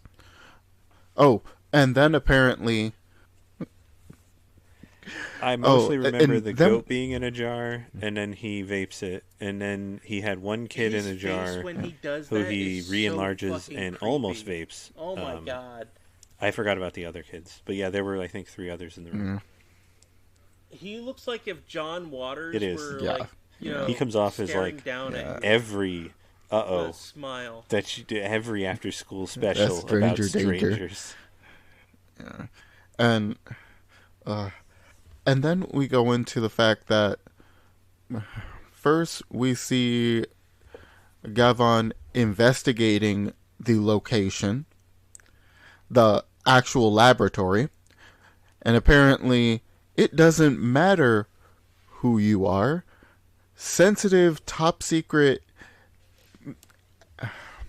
space operations are now giving free tours to show everyone around, because literally the moment Gavan shows up, so fucking dumb. Oh my not in the guise of an actual cop, as just, hey, I'm just a random passerby. I'm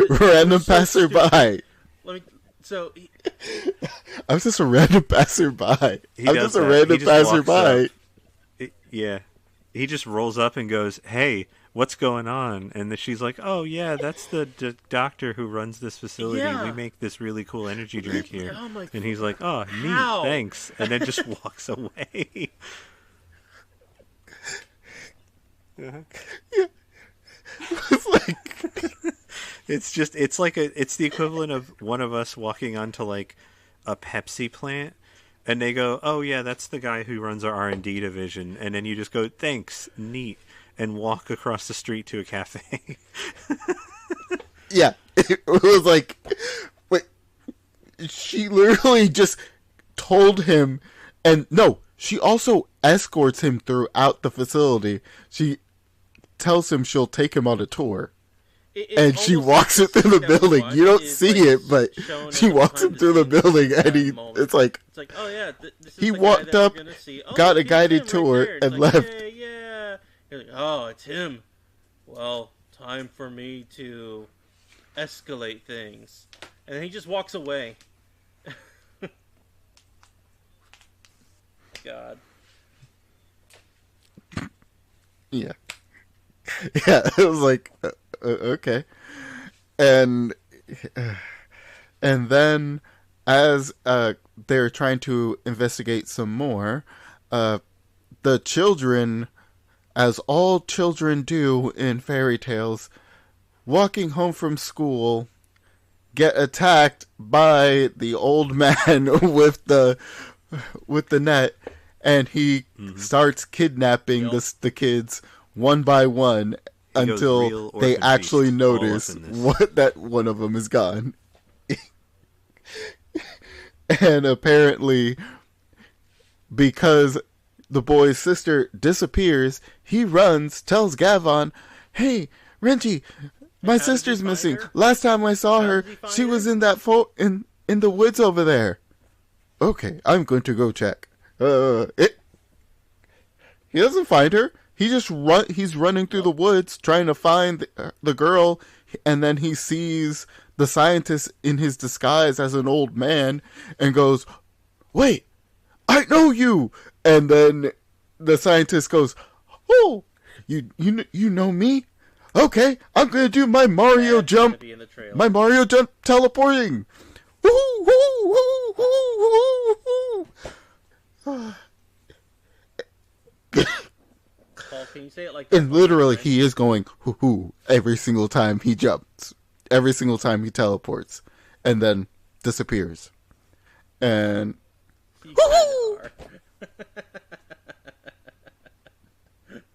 I'm not a show pony.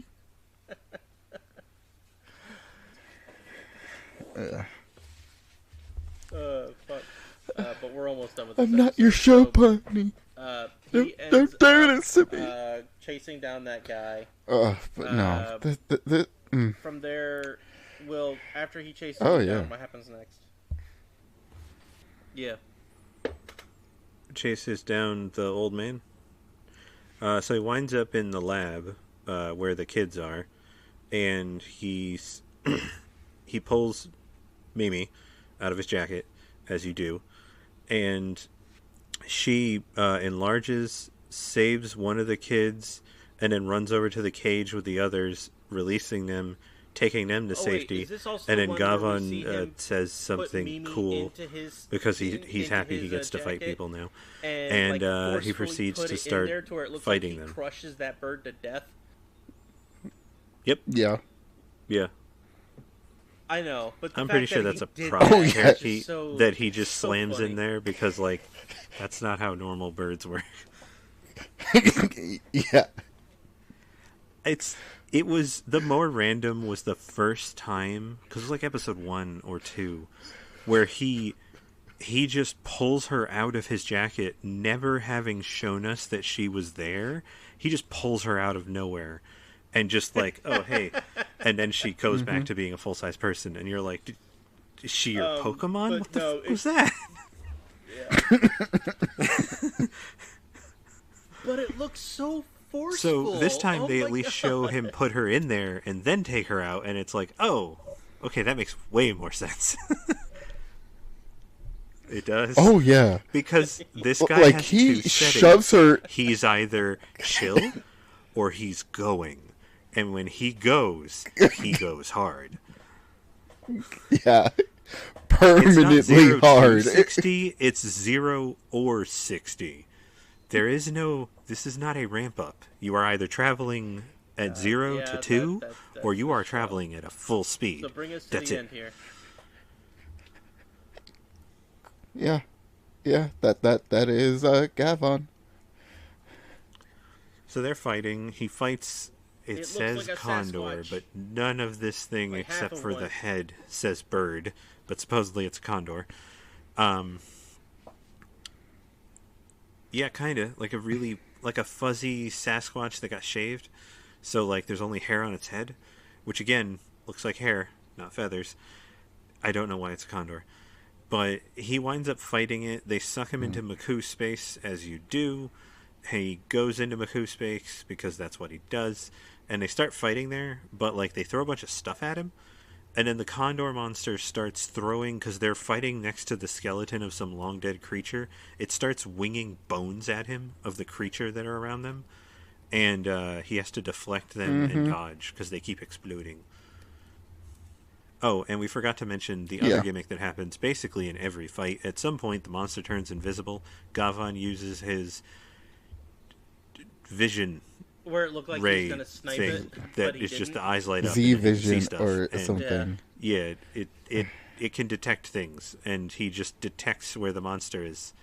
Yeah, it looks like he's targeting, but it's just so he can see where it is, because the monsters keep turning invisible. And then when he sees them, he lasers them, and they explode, and they die. And I think that's how he finishes this one. I don't remember. It might get bigger, and he summons his giant dragon ship to go fight it and breathe fire on it, which is pretty sweet. But when he summons his dragon ship, by the way, this entire time, every time he does it, he basically rides its head, which is the objectively coolest choice to make in that situation. And on top of that, he always wait. Just to be clear, the dragon does have a cockpit. It does have a cockpit. It does. He But chooses he to chooses not to use jump it and outside stand on ride its the head. because why on earth wouldn't you? I'm sorry. Yeah. There are two choices, and they are ride the head of this dragon spaceship as it blows up things and breathes fire, or sit in a cockpit. Seriously? Sit in a chair or ride a dragon? Those are your choices? So Gavan rides the dragon because that's what you do. And he wins the fight. All of these fights are very cool. There's lots of explosions. They're in some desert area where they can really light off very big explosives. I assume safely, but they don't tell us if any of the stuntmen bite it, so I don't know if it was done safely. But there's a lot of kaboom. The explosives are done safely because you can clearly see where the explosives are. In the first episode, you literally see every single block of C4 that they put there. One of the episodes, you can actually see the line of the det cord leading to the explosive because they didn't bury it enough, so you could just see it as it goes off, and then the explosive blows up, which is an oops, but you know.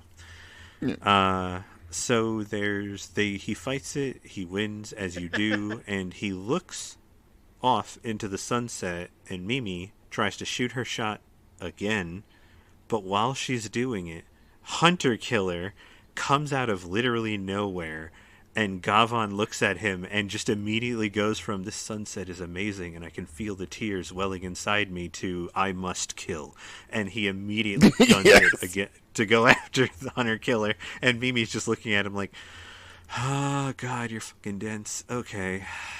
And just you could see her crestfallen retreat inwardly as she waits for him to catch up to Hunter Killer, and it just cuts off. So, with that being said, I want to go ahead and go over the cast real quick because I forgot to do them when we were introducing the show. Because again, just like the show, we were all over the place.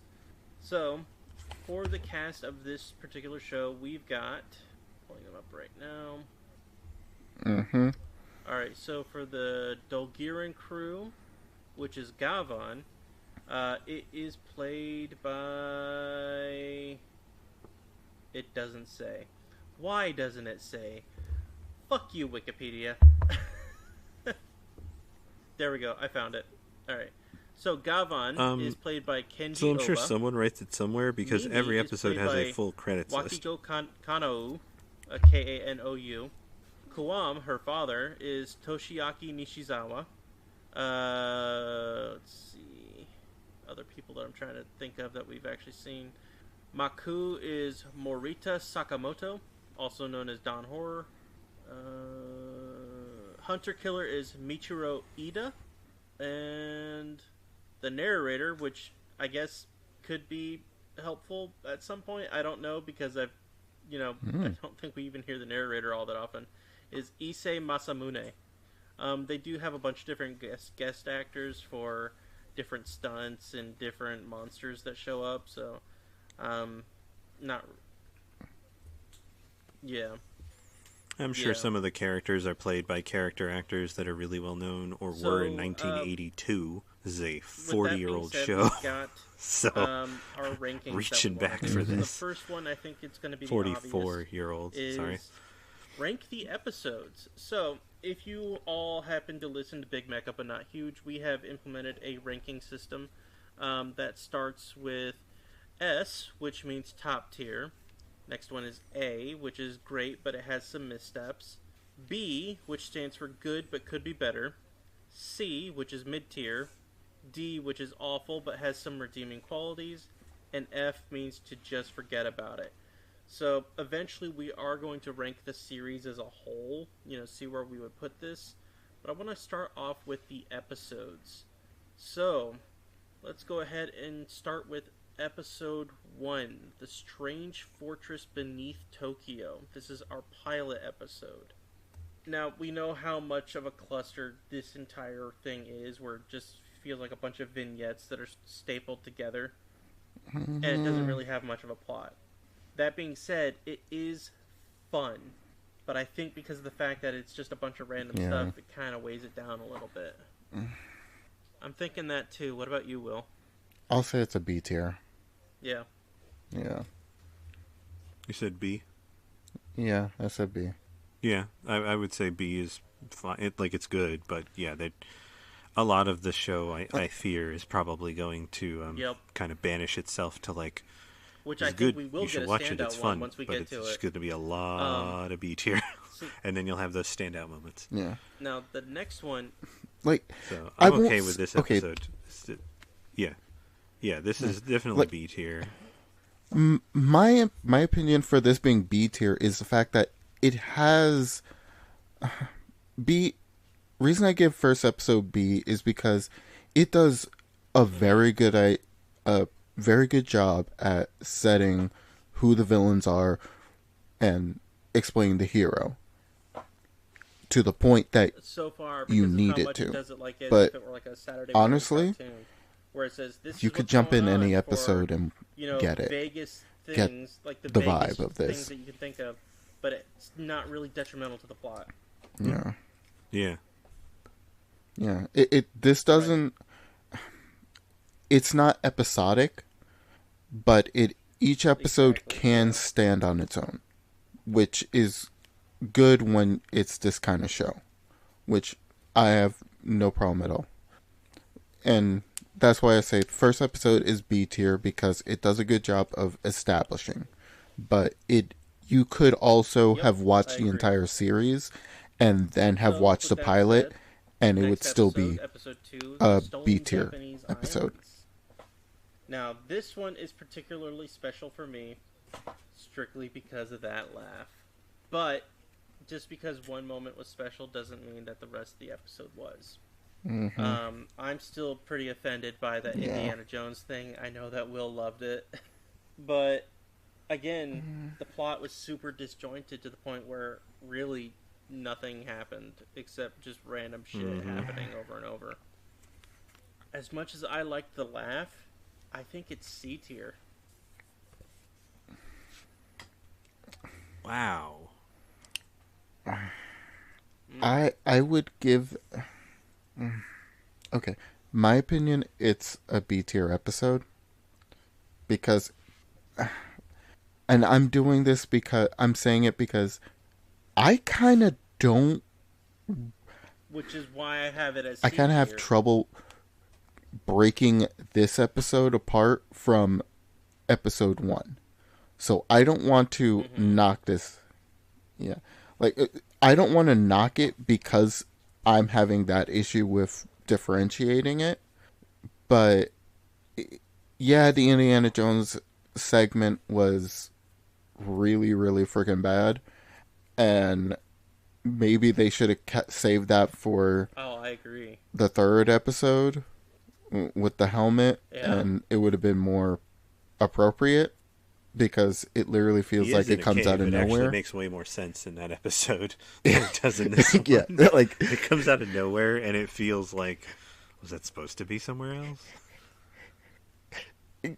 Like this all the episodes will literally give you whiplash Kinda if you're feels like trying they to had all these other keep things ideas canonical. crammed into specific Every episodes, episode would but give then you realized that they needed whiplash. to cut stuff out, so they took Mm-hmm. whatever ideas they had and then just randomly strung them onto the other episodes that they got at like last minute. Yeah. That's what it feels like. Because like this does feel like it belongs in that third episode. This feels Yeah. pretty heavily edited. Yes. Yeah. Like Yeah, it's this feels heavily one of edited, these things where and like they moved a lot of stuff around. like I like it, but Well, it's not banishing it. It just means that it's mid. like I don't want to banish it to C tier, and saying that doesn't mean that it's C tier is bad. No, but yeah, but that's what I'm trying to say. Like it wasn't. They didn't do anything seriously wrong to drop a letter in my from the first episode to drop a letter in my opinion, but at the same time it didn't do anything to keep it there. Like the Indiana Jones thing, I don't care.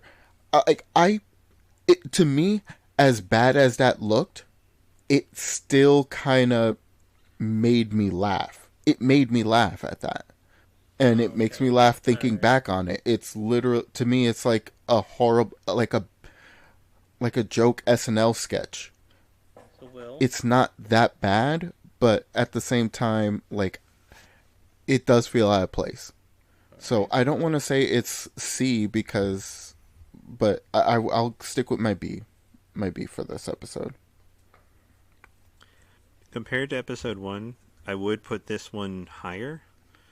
So I would probably put this in A, which with how we're So then if spreading we it got around, B, I'm fine with the personally think averaging it of belongs it below basically Strange- becoming a B. the first episode for Strange Fortress. Will thinks it goes above. So Paul, considering what you just told me, this technically goes below Strange Fortress, but where do you think it should sit? Oh yeah, Mm-hmm. Okay. I would put it behind Strange Fortress. Honestly, the production value and how much nostalgia first episode has with everything looking like a Godzilla movie, kind of bore it. This episode does not succeed that, in my opinion. But it's basically a budget constraint wise. Awesome. But yeah, So, in my opinion, the it goes next one- behind I it. kind of have an behind, idea as to the where we're first all going to episode. put this one. The Majin helmet that calls big time. I think this belongs in S tier. Me too. As far as this show is concerned, within the context of it, 100%. This is their strongest showing in like every way. I can't believe that we already got an S tier episode this early. That's awesome. I agree. S tier. Mm-hmm. I mean, I'm impressed, but And this then episode's lastly- very good. I have a feeling I'm going to remember it. So So. dumb.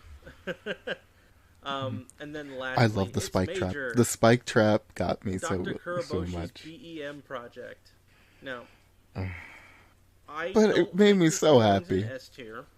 However, it does have a little bit more of a cohesive narrative compared to the first two episodes. It's not as No. good as the third one. Yeah. True. That's true. It's almost like they kind of, yeah, they're finding their voice at this point and they're getting better at it. Okay. I could see an argument for this being an A tier because it does reach above where the other ones were, Yep. and it tries. That's exactly what I was Doesn't gonna say, succeed as so much as the I think episode it does belong before, in A tier, but what about I you, can Paul? see where we're going with it. I would say A tier. What do you guys think? Really?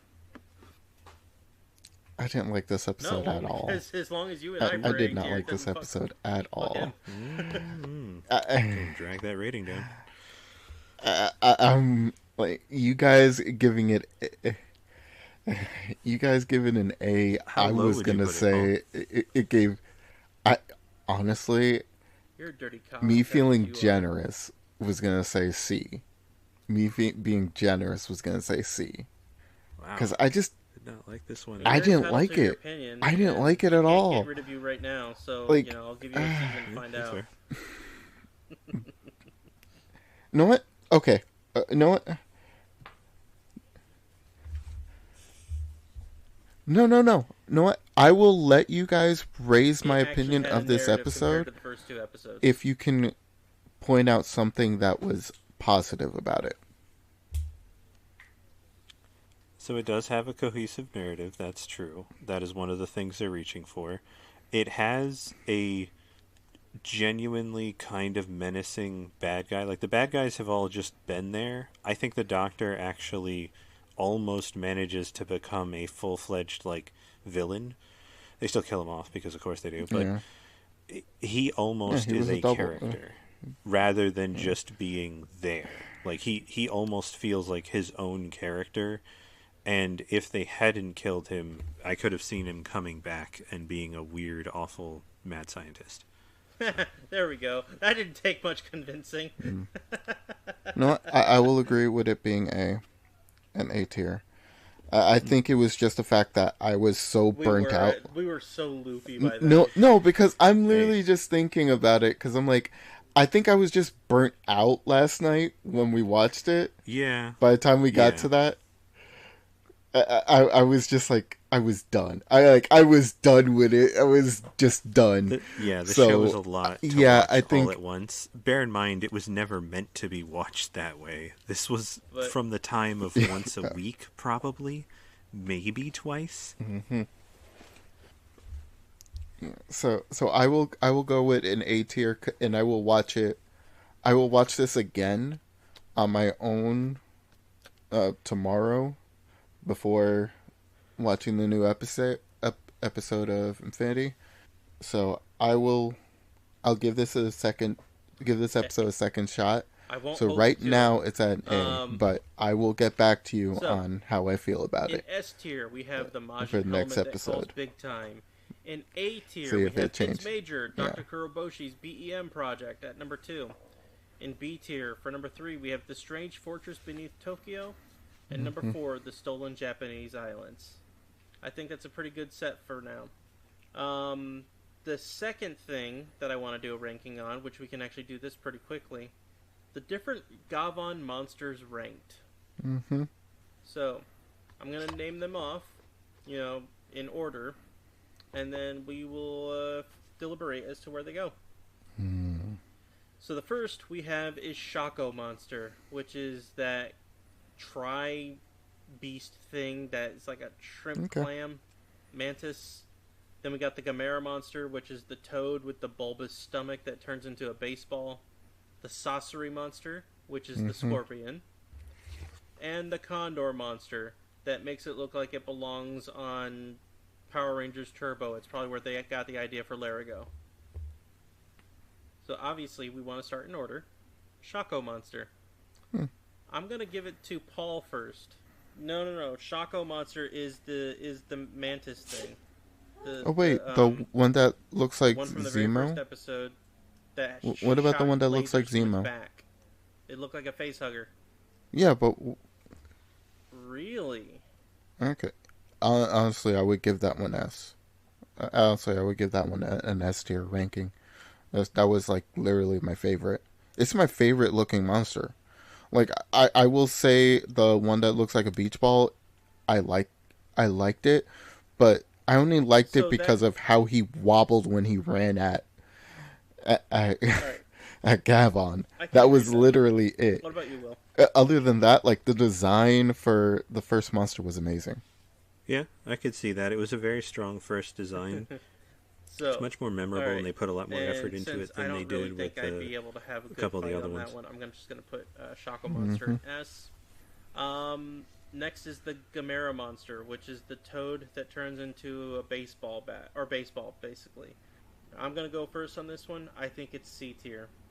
While it was interesting with its practicality as to how they managed to make it a formidable foe, the problem is they did that zoom out shot, and it was clearly just baggy clothing, and I'm like, this looks like shit.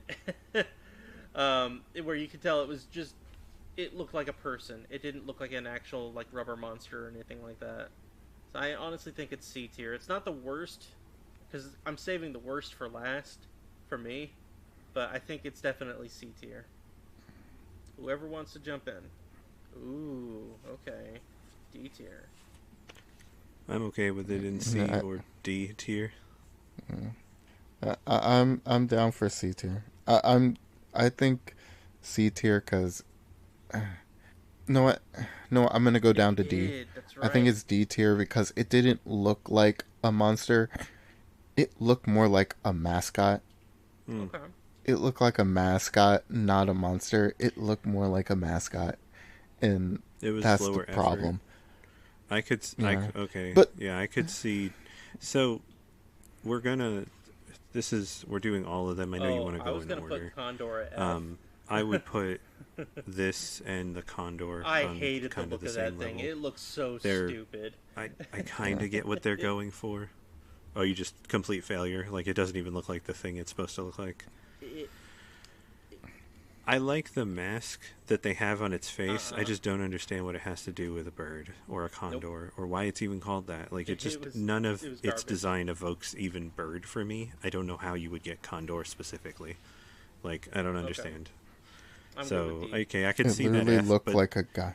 but this was better than that, so I could see this in D tier.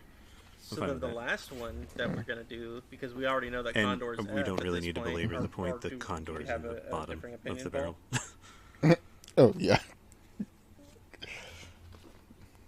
Yeah. Oh no. Condor literally looks like they Cool. bought a ghillie so suit we'll keep and Condor then F. put a mask Yeah. on And it. lastly, Yeah, is actually, the helmet And very gloves. much looks like a ghillie Yep. suit helmet, just a bunch Now, of stuff personally, hanging off. I think it belongs in S tier. Um, I think it was honestly So the Sasori is coolest the monster that scorpion. we solved for this batch. And not only that, it killed somebody in a very horrifying way. It looked like Yeah. it actually belonged in a rubber suit museum because of just how iconic everything. Like, you could tell right away that it was a scorpion. And, like, even if it had, like, other things to it, you could tell right away the big draw to it was a scorpion. It totally stood out. Yeah. Yes. So, I want this in S tier. What about you guys? Like, I get it. It's a scorpion. Now, I'm okay with that. Yeah, I'm okay with that. I do think that lighting was a big issue with my so then my the grading question on it. is, But after which looking ranks at higher? pictures of it on the this site, one yeah, it is an S or tier the suit. shrimp monster? Personally, I think the scorpion's higher. I think the scorpion looks badass.